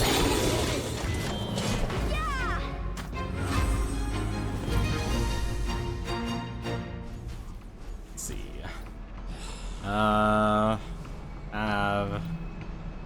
Calibretto, touch it with your massive hands. Finally becomes lost. Reduces all damage taken by 20%. Very nice. Oop, hello. Elevator, going up. Oh, nice. I needed one of them. I needed a deep lurker, because I actually don't know how much HP they have.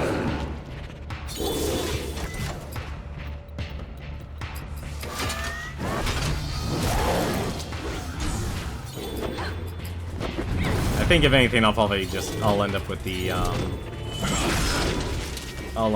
arena, the bestiary completion last. Combustion, what are you gonna do? Burn me alive, apparently. Cleansing rain.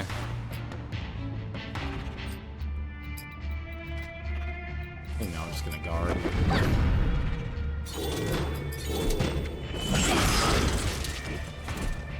But you can see, basically, that's like, if you go, like, that's what the rewards, like, playing through dungeons multiple times, you just know what the enemies can do, what they're gonna drop, what attacks they have.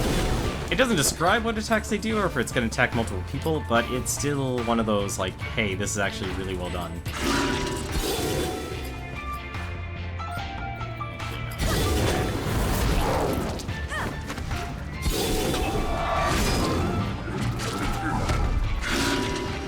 Didn't kill him. But if you fight the enemies enough, though, you'll find out how much HP they have and such. And the other bonus is, if you fight enough of them, if you do the Beastmaster hunts, or I guess you get perks. I should be specific about that. Trying. That's another. I'm looking for. Specifically are keys that I can actually use to open up all of the items in the dungeon. Or outside of this dungeon, because that's actually where I get the last of the legendary weapons. Yeah, go. What? How did you become unchained to that enemy? It's a tragedy.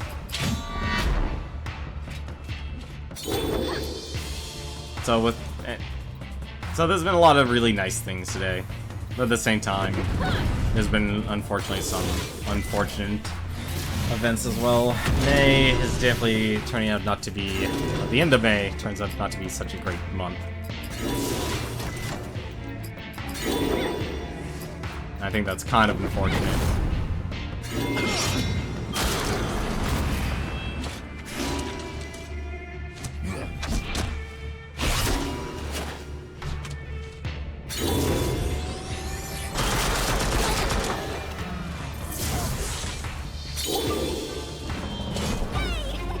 I think I underestimate the power of crit in this game, but I feel like I already get enough crits where I don't actually have to stack it. That is one very determined mana elemental.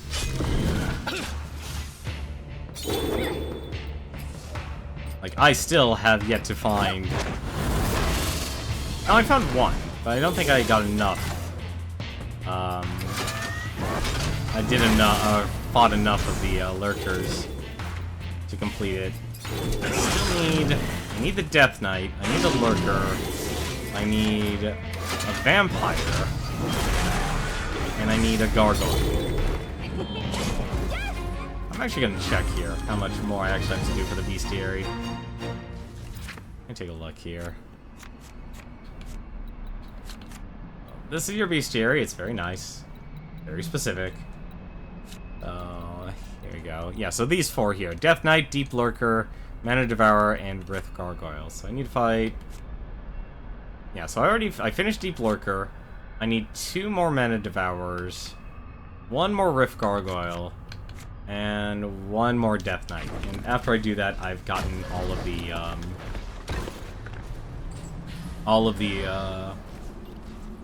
the hunts. Hello, Surveyor. You're stealthed for some reason. I'm hoping... I should actually also check my item bag here. Let's see. I don't know if I actually don't know if I'm going to be able to open up those chests. I'm honestly confused here if I'm going to be able to actually do that. Oh, hello.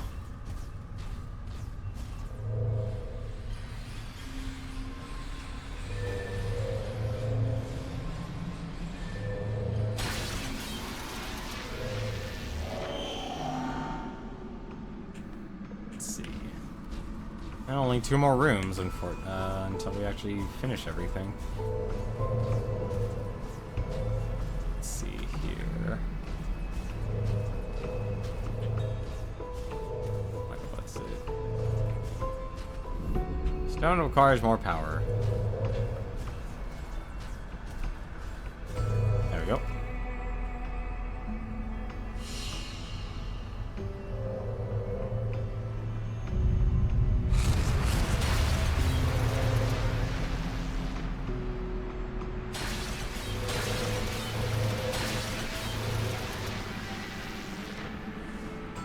That's 1. And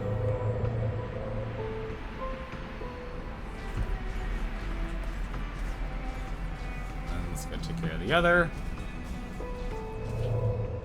I feel like this was intended, like, possibly for 2 people.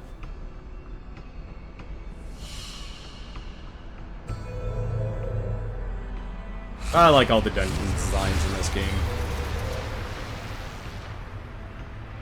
I think the only downside is, like, once you play through it once, if you have a good memory, you'll know, oh, I just need to do this again. So they don't, it's not, so the procedural generation, like the puzzles, will usually be the same. They might not have the same answer, but they'll still be enough. Oh, right, this part.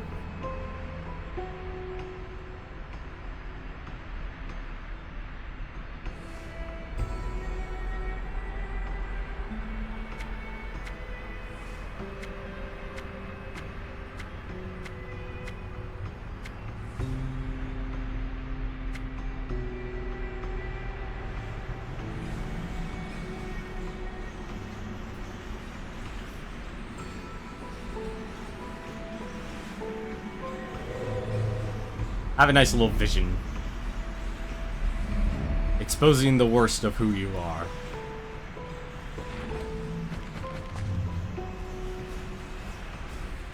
Go.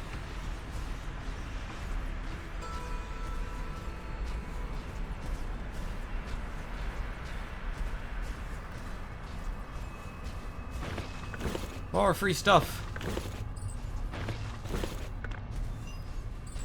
Another infused crystal shard. Yeah, those were lore. Really? Well, I already had the deep lurkers. I don't really want to deal with the deep lurkers anymore. Let's see. Let's actually cleave the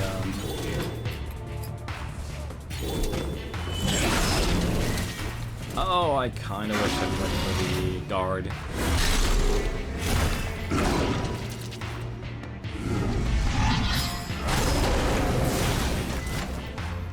Rain. Heroism. And let's keep on the bleeding. I will say, I never actually got to enjoy Garrison, because he was always a glass cannon in my first time playthrough. I actually switched over to Red Monica and never looked back.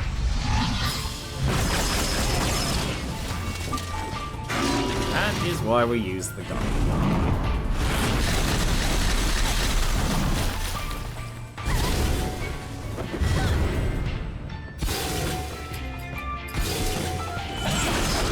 Know how to hit hard. Alright, so let us...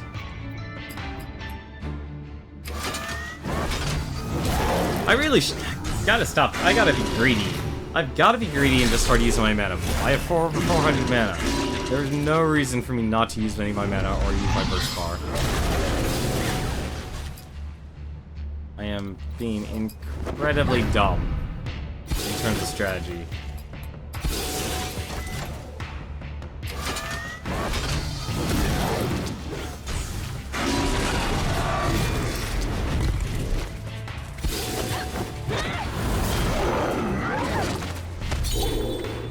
More of they have so much HP. And the only reason why this is easy is because I got all of the, I took the time and actually upgraded all of, the weapons and such. I got the ultimate weapons, and I also got the, and I improved the best armor in the game as best I can.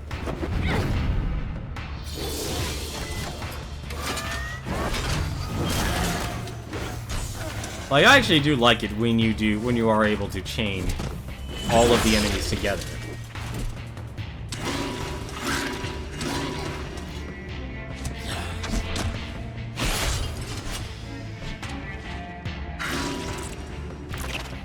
Because I like, actually, the wave combat system. I think that's actually very well designed. Like, oh, you got 5 or 6 enemies. The unfortunate part is it didn't... I don't feel like you get the opportunity to enjoy it. Because as nice as it is... As nice as it is to be able to enjoy, like, fighting a lot of enemies. Like, if you want to know a good game that actually did the whole fight enemies in waves thing, it's another RPG. It's actually called, The Last Remnant. I actually like that. Like, I hated that RPG first, because I played on the Xbox 360. And I was loaned an Xbox 360 from a friend during college. But it was absolutely terrible. It was terrible because... Think of the game that had the longest load time for you. Like, think of that game. Like, what game has the longest load time for you? What game was that, and how long was that load time?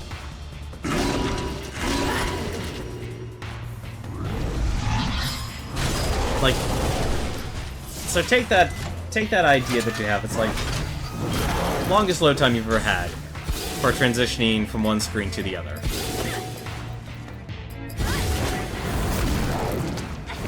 I actually had to deal, like, that was the downfall of Last Remnant on the 360. There were a couple others in terms of gameplay and such, but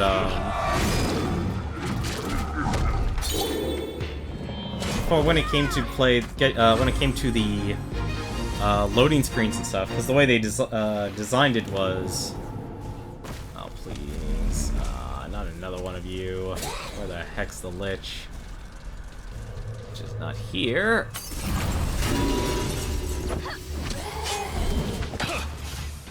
Lego City Underground.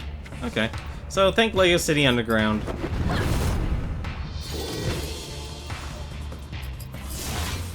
So think of that game and how long you had to load, and where the loading spots were. Last Remnant's design, and it made sense in theory, was... You would enter a town, so you would deal with a load screen there. You were in a town, you'd go into a load screen. Then, from there, you would actually... And this is where it gets worse, you go into the town. So you're at the town. You're not in the town, you're selecting. You're selecting which area of the town you want to go to.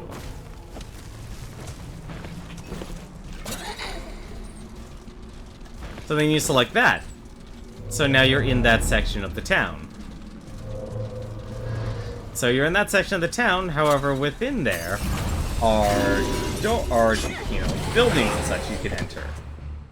Those things have load times. Now, compile all that together, all those load screens. So effectively you have, let's just say you have about 4 load screens. Let's be generous here. 4 load screens. Now double that. Because every time you wanted to... I don't know why I did that. That was dumb. I should have done fleet. Because not only do you have to enter all those things, you have to leave as well. Each of those had their own load screens.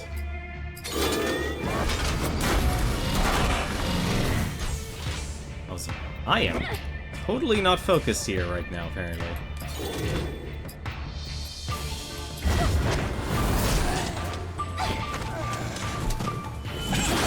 And on the 360, when Last Remnant was released, it had...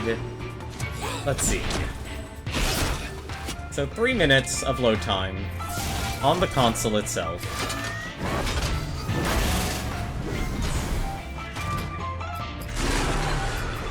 So 3 minutes of load time. Times 8. That's how long you would have to actually wait. So 32 minutes was spent of the game, of The Last Remnant on the 360 loading. Needless to say, I did not enjoy playing that game. I couldn't enjoy it. It was incredibly bulky and it was full of burdens. It was just wasting my time. That's really what it comes down to. It was wasting all of my time.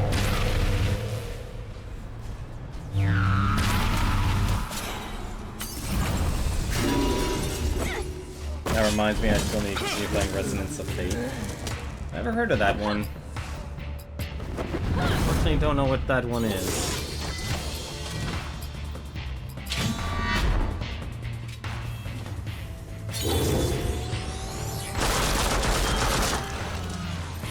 That is brutal.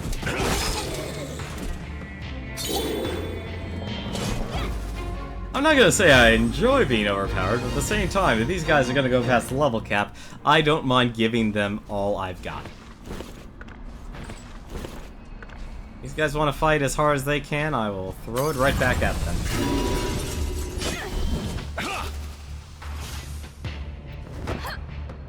Let's see.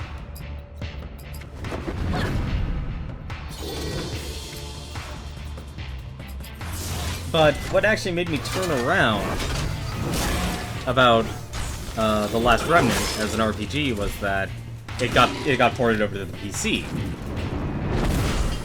And what was wonderful about that was that it basically unlocked the potential of it, since it was running off your hard drive.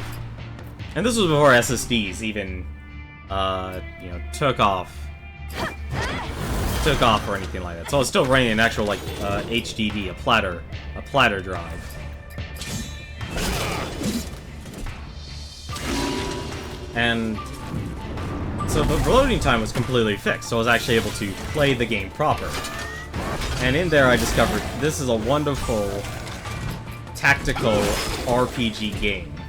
And what made it even better was that originally The Last Remnant basically had, here's your main character, here's a couple other main characters, or your supporting cast and stuff, and there's the treasure chest. I was actually wondering where it was. But you would have to, you would basically have to have your entire... I missed a spot. I do want the treasure chest. I'm gonna be greedy. I want the treasure chest. I already know we're gonna be over time, but I'm not gonna worry about that. How do? Am I missing something? I feel like I'm missing something. Resonance of Fate is an odd RPG where the guns, where have guns and do flips across the battlefield. Yeah, I might want to consider rewording that. That I actually can't decipher, unfortunately. I'm usually good at deciphering things. That's not one of them. Do you play as a gun? useful. What am I missing? I don't know what I'm missing. How am I gonna get that chest? Did I miss something? I feel like I missed something here. Oh, oh, they're draining my mana too.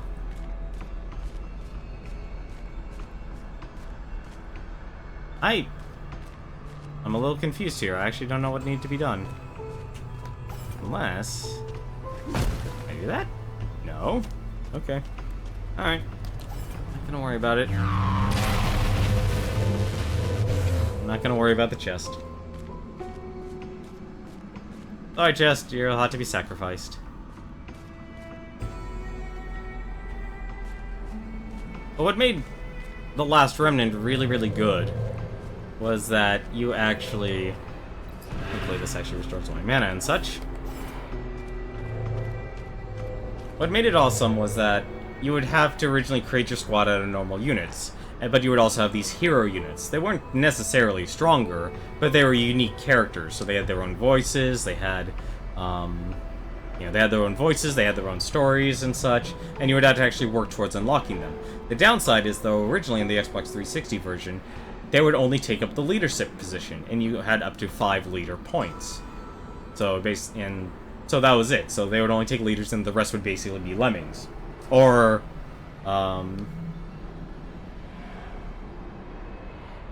But in the PC version, it was basically says, hey, if you unlock all these special units and such, all these different characters with their own stories and stuff, go ahead, use them and have them just be part of your army. It was really awesome. But I will say the combat does take a bit of getting used to. And I'll explain why in a second. And why it's related to this. Master, I have returned. Without Varys. The Outlanders have proven resilient. They harrow my every step, making it dangerous, impossible to bring Varys here.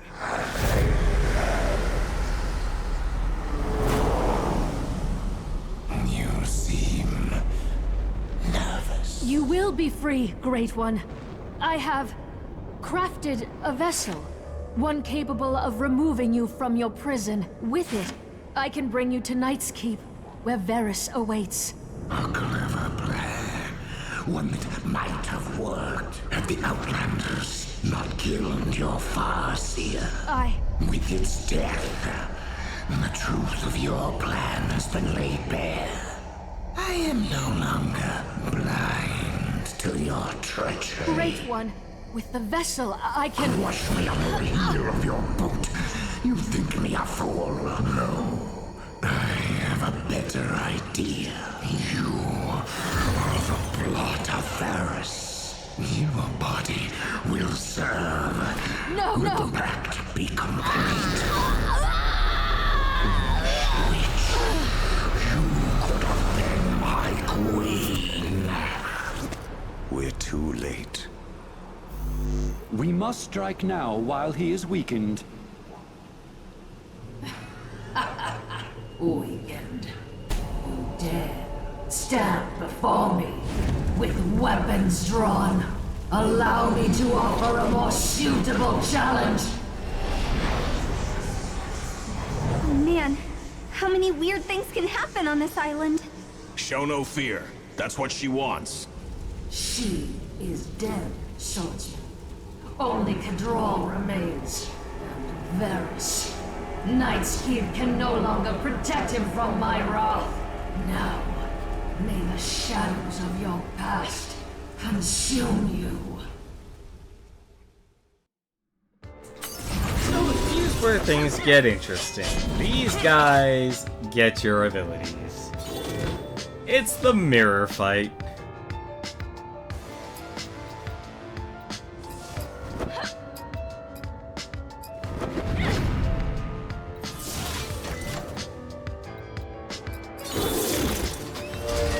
It is the mirror fight through and through, and they all get your abilities. You get your Guardian Punch. They get everything. What I'm actually gonna do And this includes ultimates as well.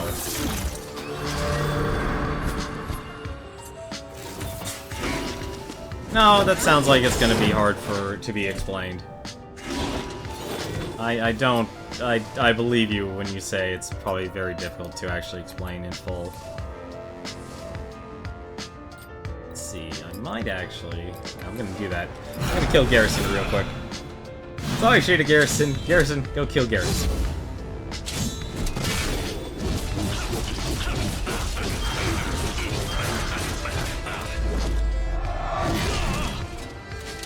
Still alive! God damn it.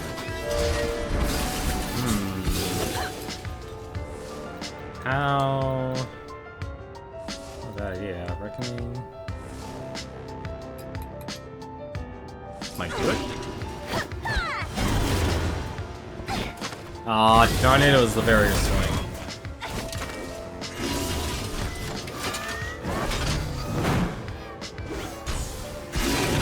Oh, there he goes. I forgot about the bleed. Knew I forgot something. Sorry, I'm gonna be having fun with this. You actually have to do the dungeon twice if you want to get the, if you want to be able to get the bestiary completed.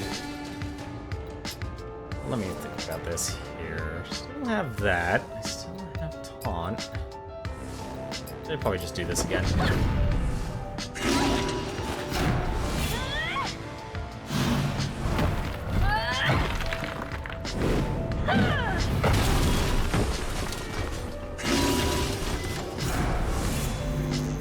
Right, they can chain it together.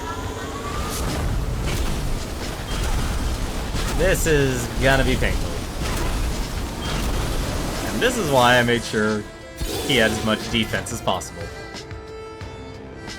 Actually... no, I'm not gonna do that. I'm actually gonna do another Cleansing Rain. And you can have another cleave. Should be 3 cleaves, and then I can do a smash. I'm trying to think of another game that's been really complicated for me to play. And actually, no, I know what it is. It's Dynasty Tactics.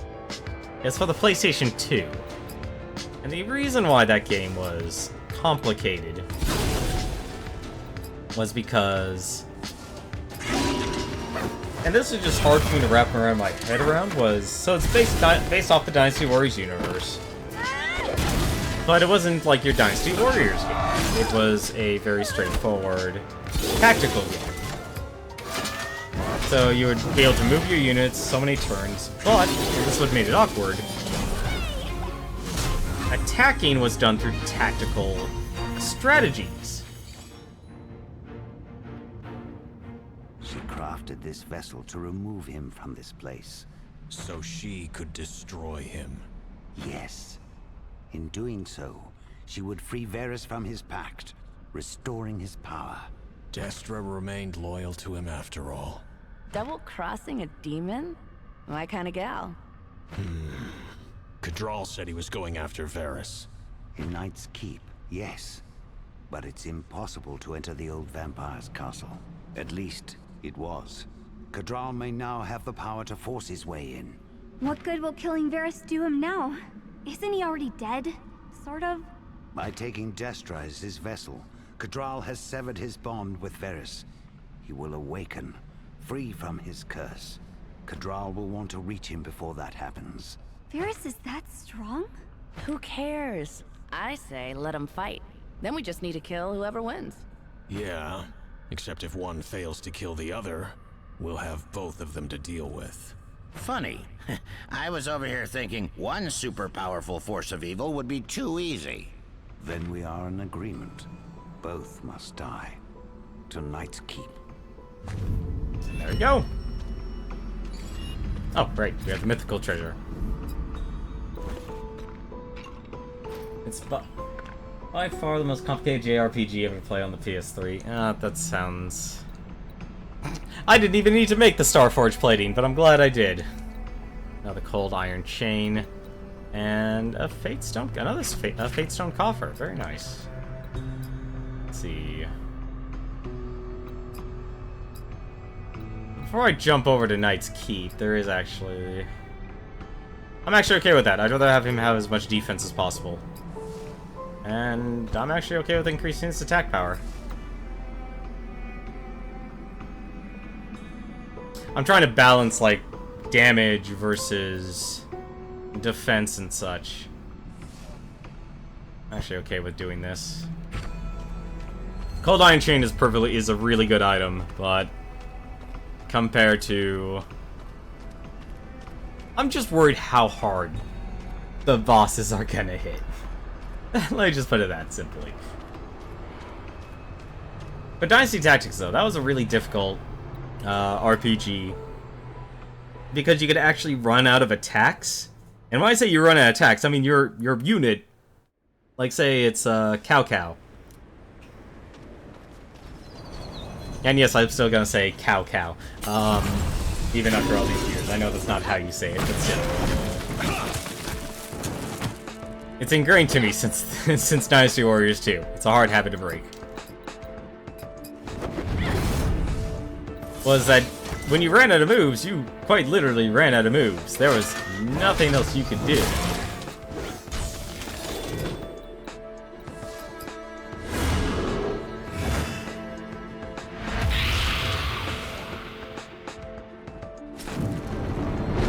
So it's like, if you fail to kill enemies with those units, too bad. So that was easily a very complicated game to actually deal with.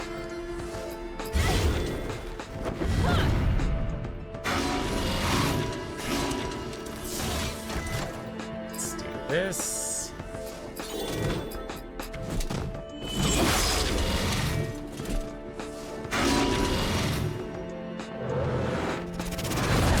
To do right now, I want to get to those chests.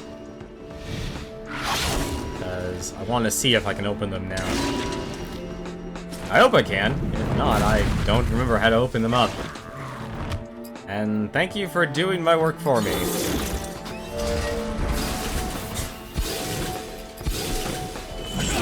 Love it when enemies do that. So we'll go and make Goldie's ultimate weapon, and then we'll beat the game. At least we'll try to. Let's hope we can. I don't know why I punched that man. There's no need to punch him. Let's go and berserk you.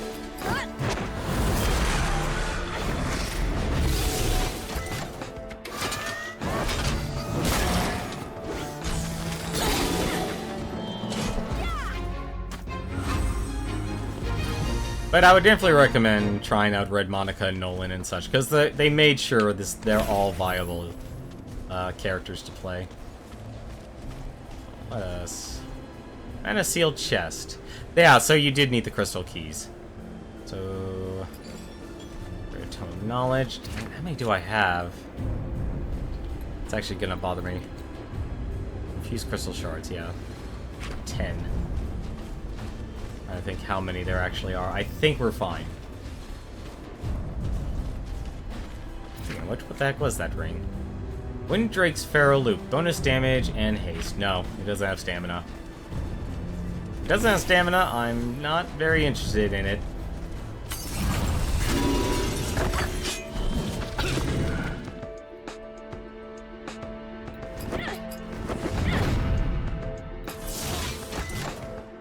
I gotta admit, I actually do enjoy playing through this on New Game Plus just because of the sheer ridiculous amount of power you actually get. I also just completely forgot I had Rupture.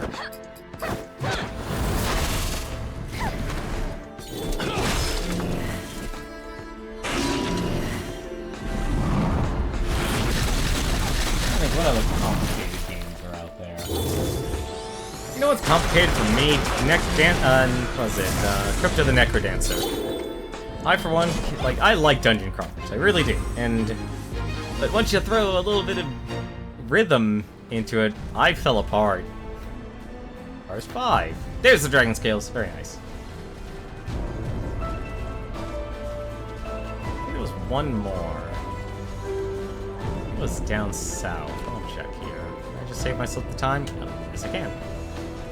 I'm gonna go and see if we can get that one too.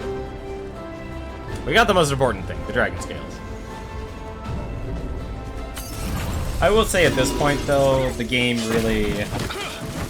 It does the proper downhill, like you're getting the excitement and such, but at the same time, they're making the game very easy.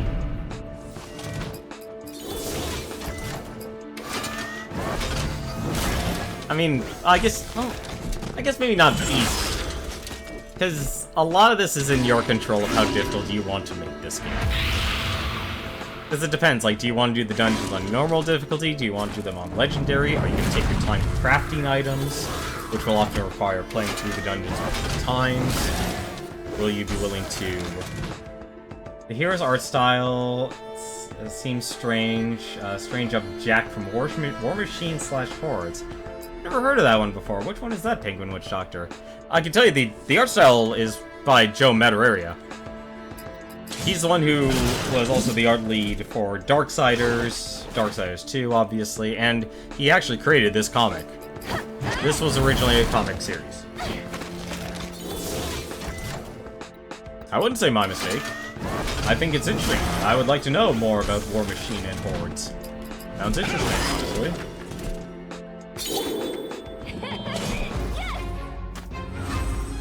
I think with such a oversaturation of games, it's been a lot harder. Okay, so that's a very tome of knowledge. It's a lot harder these days to actually figure out, like, knowing games. Wow, I had 5 tomes of knowledge. I didn't even know about it. Come on, give me those perks. Just for scatter shot.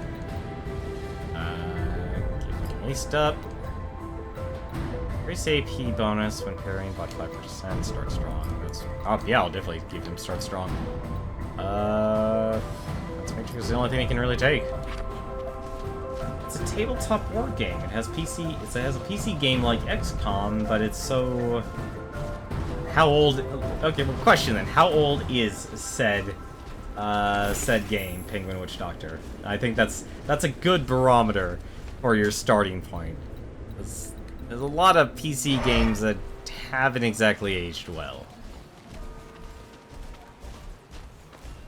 And I don't mean like, oh my god, they're still terrible, but they just haven't aged well.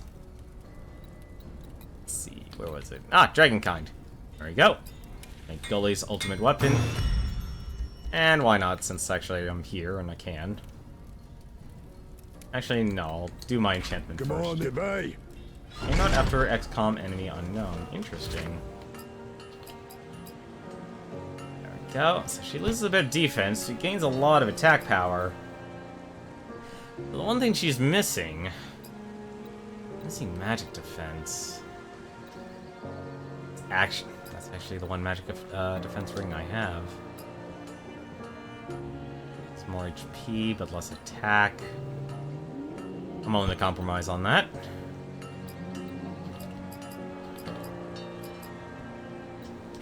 I can make trinkets and rings and stuff too. It's you. One thing I need to do though, I could actually do. What's it? Yeah, I could do Mage's Bane, but that's really way too low. Actually, no, it's Holy. Holy, I can't do Holy. That's why I felt like I messed up. Hang on a second. Here? I offer not. Hang on a second, she may save me. Every single NPC, whenever you redo a dungeon, actually also gives you additional, A day for restores their stock. So they might actually carry what you need. And when you get to the end game, you will want to actually buy from these vendors. Regardless of how expensive it feels. Because once you start doing the epic dungeons, look how much money I have. You're not really worried about money anymore. Talk. Stay upright. Gonna go see if blacksmith has. What do you need? Has what I need. What do you got for materials here, buddy? I steal. You do not have what I need. That is tragedy.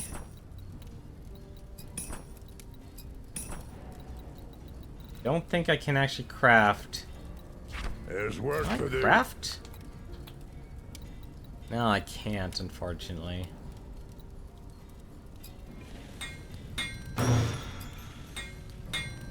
I'm not after XCOM Enemy Unknown. I think the only reason I didn't jump on that bandwagon for XCOM, like, I like strategy games, but when I saw, like, years later, because it's all about budget and being able to afford games. When it got to that point, it was just too ridiculous. I saw, like, he has a 99% chance to hit, and yet it still fails. I don't know what was wrong with their numbers. Can I actually get her any? I can improve the physical defense. Physical defense, stamina. What do I want more of? What else can I get here? I can do that. I can do She doesn't. Goldie doesn't need Valor. I wish I had a living stone slab, but I got very unlucky and used them all. That was my foolish... Actually, wait. Maybe. Nope, doesn't go past 50. You have to have at least one of each.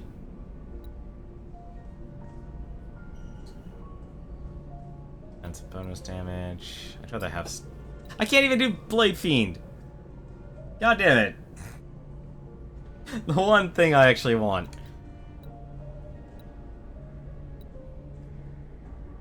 At this rate, I might as well just do the magic defense. Alright, what's the next stamina one?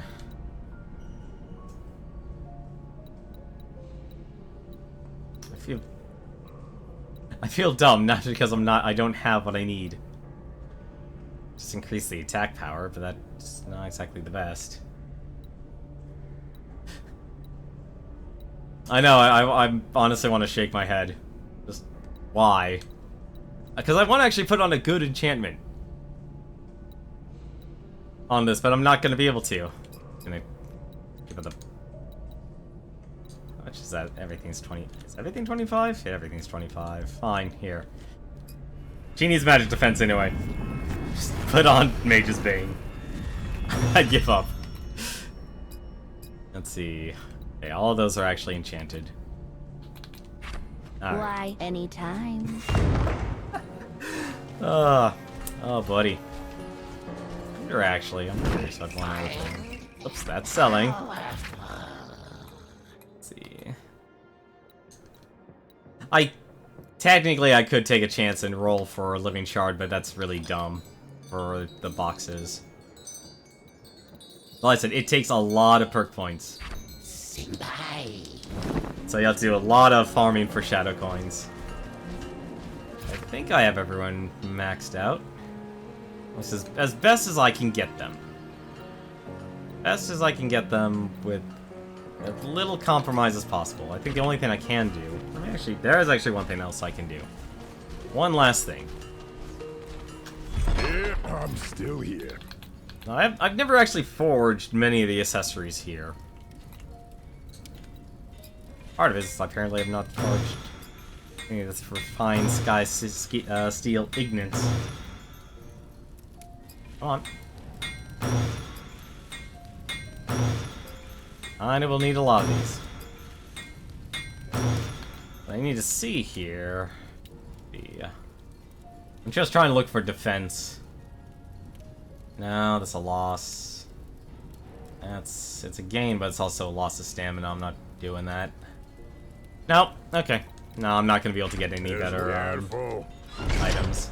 There are a lot of good good trinkets and rings and such that'll only drop from the dungeons. So, let's go after Kadral.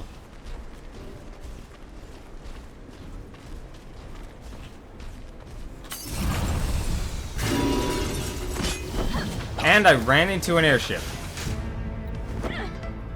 I don't know where this airship came from, but okay. And I probably should have rested at the end. That's fine, I'll just use a potion.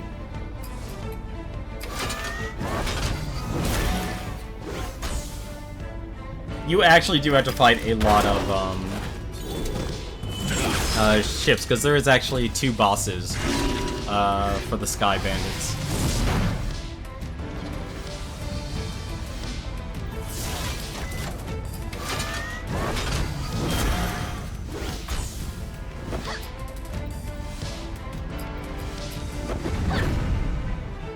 We already fought 1 for Behemoth, which is what gives us Calibretto's weapon.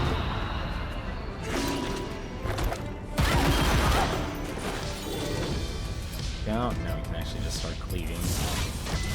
And we can Wildfire. I'm gonna keep my Battle Burst bar for the final battle, so I am going to need it.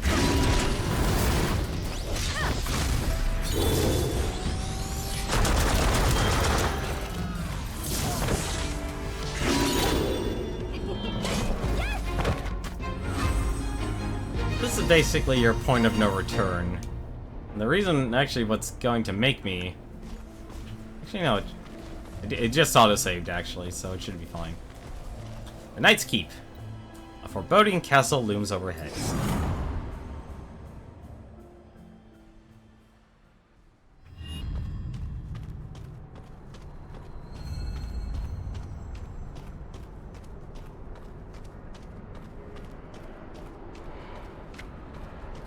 Bear certainly had extravagant tastes.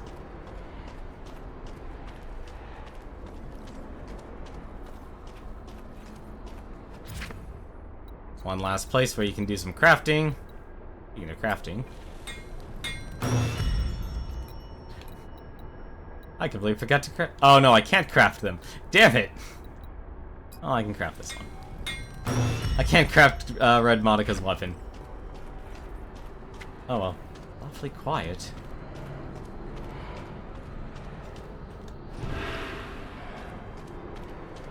Do one last heal. Hello? Oh, okay, that's a free battle burst. That makes sense.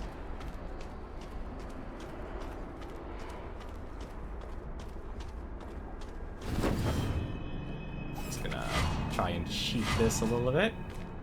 Nope, not gonna get that.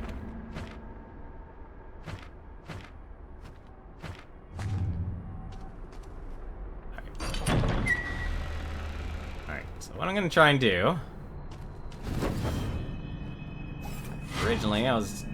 How long is this hallway? I forgot how long this hallway was. Alright.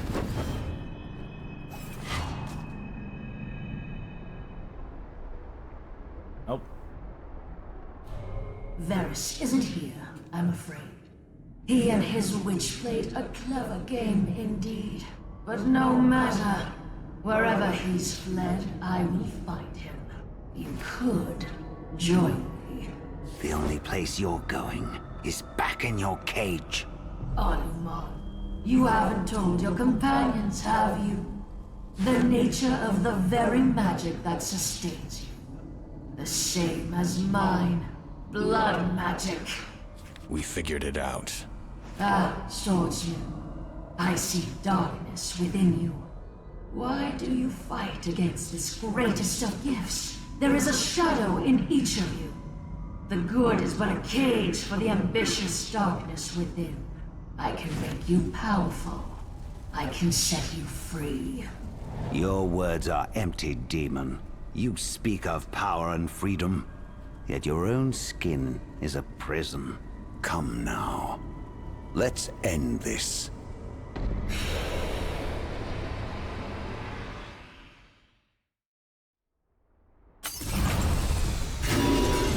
And our final battle is against Kadral. So she has 2 buffs. She's immune to stun, and passively has 30% haste. I will talk while I can. I will talk as much as I can, because this is going to be a pain in the butt. First thing I'm actually going to do is guard. You... Have you sting? It's gonna be a long battle. Yep. Barrier shift. Magic. Reduces magical damage taken by 50%. And she's using her ultimate.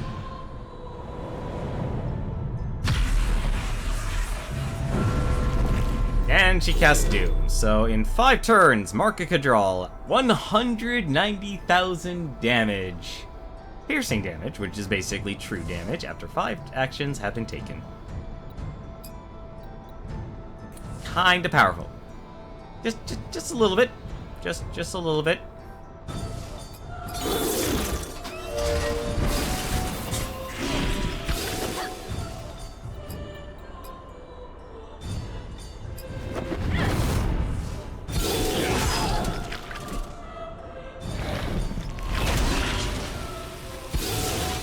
That is why I'm having him just cast Cleanse Rain.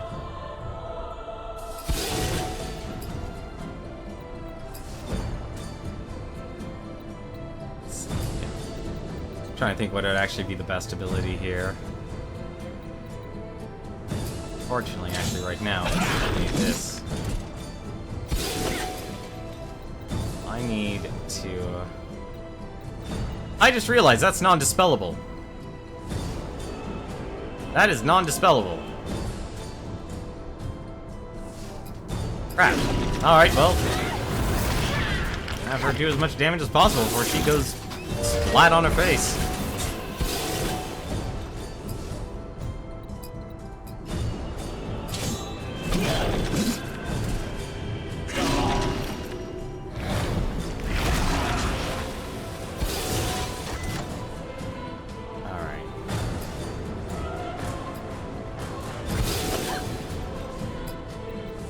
There's actually much I can do here.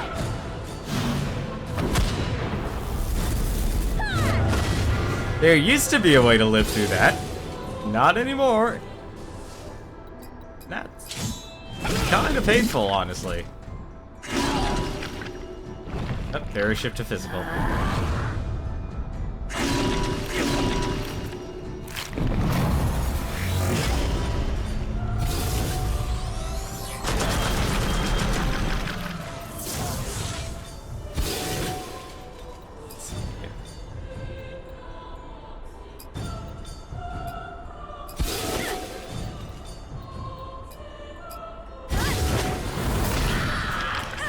Embrace of Cadral. Oh crap. That's as much damage as I'm gonna be able to output. Well, actually, it just got cut in half because the barrier shift got changed. Oh, this is gonna suck. How many turns does she have left? Last turn.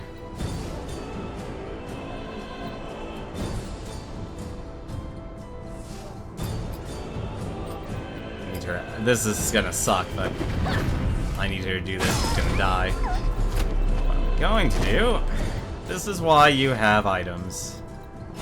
Moderate Revival Flask.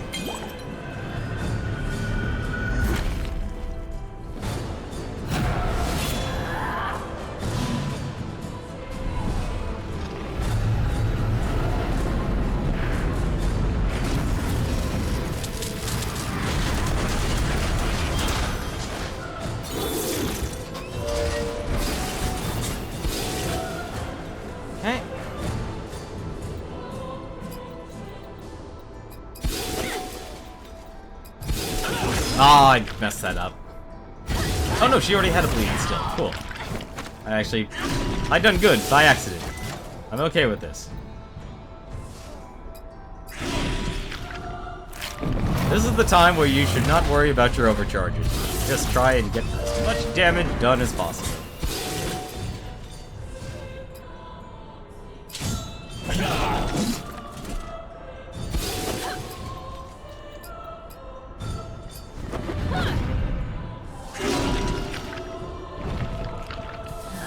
Thankfully, I think bleeds are actually physical. Yep, bleeds are piercing, so they're actually true damage. Can do. This Nature's Boon, yeah, he doesn't have Cleansing Rain again. And this just got changed to physical, so let's keep bleeding you.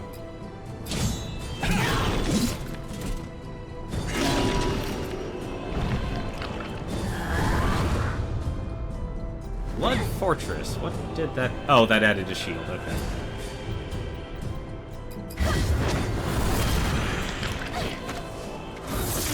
that. While damage shield lasts, it'll drain health from all heroes each turn. Oh dear goodness, no. No, no, no. We're getting rid of that shield. You're dead.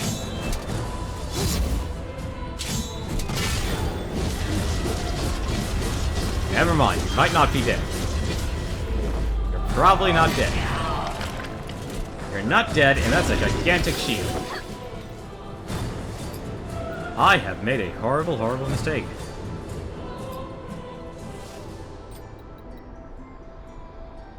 How can I... This actually sucks.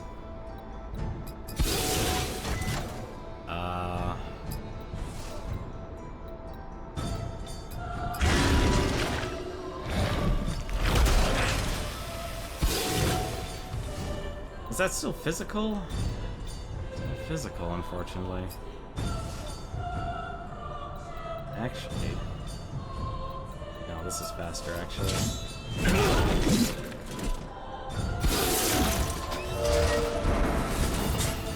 Damage.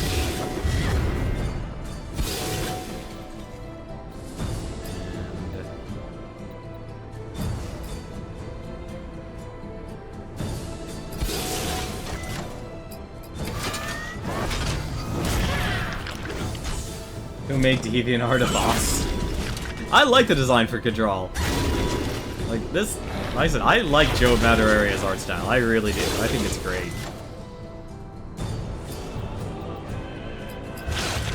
I think it's really unique.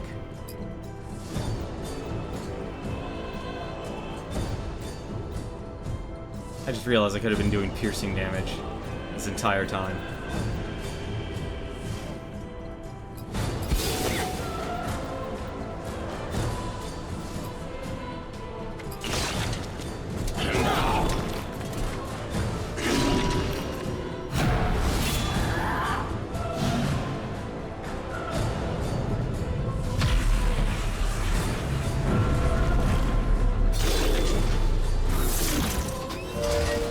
Very lucky, oddly enough, for this.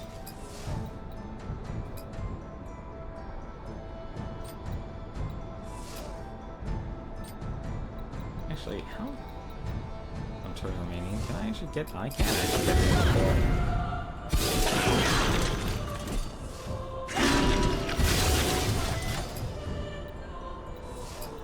And we're done here.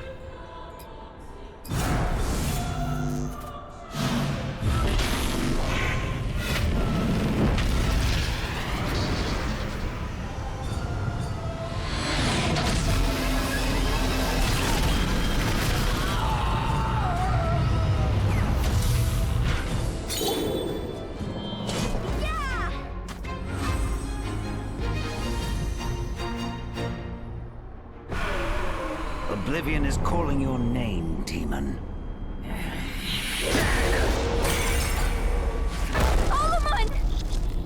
Fool! We both know you lack the power to destroy me. Perhaps Varys could have. Not you. Trapping me was your only hope. Don't let him escape. Move aside, or I promise you, I will bring ruin to all you hold dear. Well, that isn't much. It can't be. That blade. A vessel.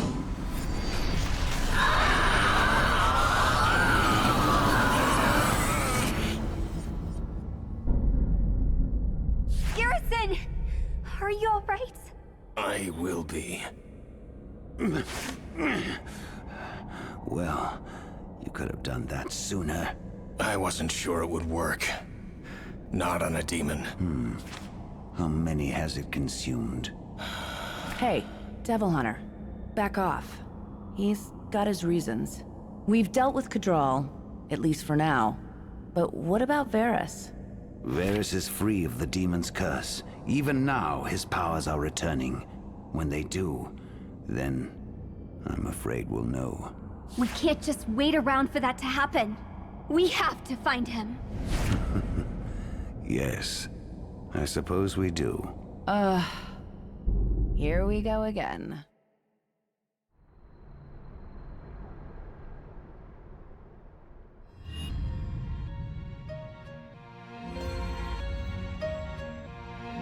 And that's Battle Chasers Nightwar for New Game Plus. So I still have to get one more achievement for this game, and so I'll probably do it on my own time, which is just completing the bestiary. Yeah, Joe Madureira, creative director. I really like all of his work, and if he's actually the creative director for Darksiders 3, I think, at least aesthetically, Darksiders 3 will be in very good hands.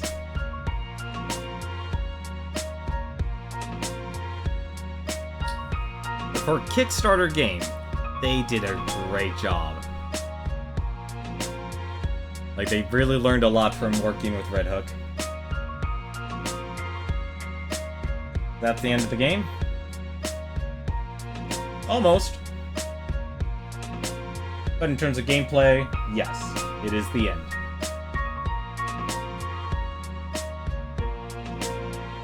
I've actually now streamed this game for the first time back in December, and now I've taken it on New Game Plus. And I still blame Exposure for saying I'm going to 100% this game. I had plans to actually 100% it, but given that I normally stream, at least for this year, I try and stream RPGs once a month, or beat a RPG I own once a month to clear my backlog of games. And then usually I do a variety of other games. Could be games I've beaten before, could be games I haven't beaten, but this year has definitely been more focused on beating RPGs. So I've been having a lot of fun doing that. So we have actually, 2 more days left in May until June starts. I haven't actually decided which RPG to actually do yet for the month of June, and I'm debating actually if I have a lot of Square Enix and I have a lot of Falcom RPGs. But there is actually some Western RPGs I could also play, and I'm debating honestly on that because I actually like most of Square Enix's games that I've played, and the same thing for Falcom. I've been having a really good time playing a lot of Falcom games. Yeah, Battle Chasers original comic book series created by Joe Madureira. I think this was supposed to also be a launch point. Yep, there it is. Special thanks, Chris Barassa and Red Hook Studios. You can really thank a lot of this game's combat to Chris Barassa, who's one of the founders of Red Hook Studios, because they worked really closely with them.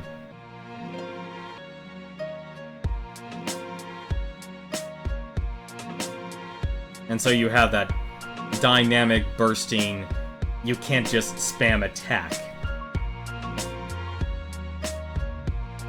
As for the voice actors, I gotta admit, Brienne Knickerbockers, the first time I've actually heard her voice acting was actually Sakura from Fire Emblem Warriors. I thought it wouldn't fit, but it actually worked really, really well. But as for, I actually like the voice acting in this game. I think it's really well done. Scott McNeil, you might actually know him as Piccolo for the Ocean dub of Dragon Ball Z. And then you also have the voice actor who is the Barkeep, who actually voice acted Duo Maxwell in Gundam Wing. So Power up Audio, who actually did all the sounds, got all the voice actors and such, they did a really, really good job. Making all the sound effects and everything. I thought it sounded way too gamey. You're gonna have to elaborate on that, I'm afraid I don't understand.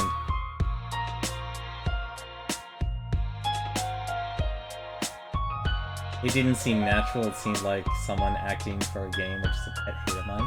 What, the voice acting? I'm afraid I'll have to disagree. I thought it sounds natural. Like, remember, this was a comic series that was created back in the 90s. This is where you basically had that, you know, like 90% done seriously, and just for full disclaimer, I actually haven't even read the comic. My only knowledge of this franchise, and why I recognized it back at TwitchCon 2016, was all of the characters, because I remember seeing the characters in the art style from a Wizard promo magazine that covered Battle Chasers and 2 other comics. Watch the cutscenes where you see people pausing to respond to each other instead of flowing. That's honestly a recent trend lately for a lot of voice acting now.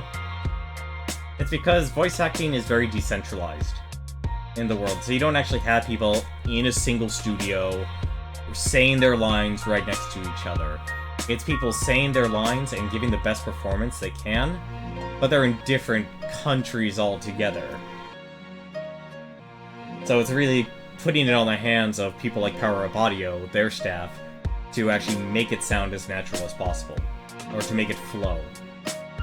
And remember, this was a Kickstarter game. I consider this to be a really, really great game. I think it's worth your money if you enjoy playing RPGs that also make you think a little bit. Beautiful Destra, know that your sacrifice is not in vain. These lands will bleed, and those who took you from me will suffer.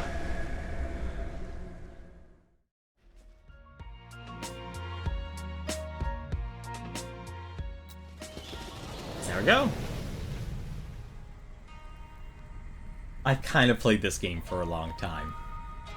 And I've also done a lot of fishing. What platforms did this come out on? Originally, it came out on PC, PlayStation 4, and Xbox One. It actually just recently got a Nintendo Switch release. There was actually a sale for the Nintendo Switch version on Amazon. But just know, for the Nintendo Switch version, I heard there were load times, a little bit longer load times, but at the same time, it's also a little bit more expensive because it just got released out on the Switch, so you're paying for basically a brand new game on that system. As for this game, was originally released in October 2017, so you can get this actually for a very good price, actually. Like, we're talking maybe, you can probably easily find it on sale for $20. And at that point, I personally think that's worth your money. If you're really looking for a good Western RPG that... And this is gonna sound weird. I think, honestly, the game is hardest if you actually play through it on normal difficulty. As in, you go into the dungeons on normal difficulty, and you... Because I didn't even understand, like, you could craft legendary or mythical items and enchantments until the very end of my first time playing through this game. I mean, at the very end, I learned, hey, wait a minute, this can go past 100%. How high can this go? I can make epic armor and weapons. So there's definitely a lot of adjustable difficulty as you play through this game. But I think the reason I had a lot more of a challenge, aside from the end here, because, like, once I crafted all the ultimate weapons and such, was because I kind of took what the game gave me. I didn't spend my time farming and crafting legendary armor and weapons for each dungeon. You could do that, and that would definitely make the game a lot more manageable as you play through it. But I could easily see a person who doesn't understand the combat to have a lot more trouble. Because they don't know what the moves do, they don't know what enemies are going to be attacking, you won't even know how much health enemies have. And you won't have all the perks and such that I've actually unlocked. But that's going to do it for me tonight. Let me take a look and see who else is streaming right now. There's actually quite a few people who are streaming right now. Ah, I already know who to give a host to. Is actually Smite. He is, speaking of dark games, he is actually, and speaking of games from Software, as much as I love Armored Core, he is actually streaming Dark Souls. I don't know if he's actually playing on the Switch version. It's most likely the remastered version. You should actually give Smite a follow, because every Sunday he'll actually do a game show on his stream called The Arcade Pit. And think of other game shows like Nick Arcade back in the old 90s. It's basically part trivia, part game challenges and such. So it's actually two against two teams of two, going up against each other. It's really entertaining if you're interested in that stuff. I believe it's Sundays at 5 p.m. Pacific. But that's gonna do it for me tonight. Hopefully you guys enjoyed watching me go through Battle Chasers. I'm gonna have to get the last achievement on my own time. I just need to complete the bestiary. But as for tomorrow, though, I need to think about what we're actually gonna do for the last 2 days of the last 2 days of May, but starting June 1st, we'll go and play ourselves our next RPG of the month. Until then, though, thank you very much for watching, Newton, Penguin Doctor. You guys have yourselves a wonderful night. As always, until then, take care.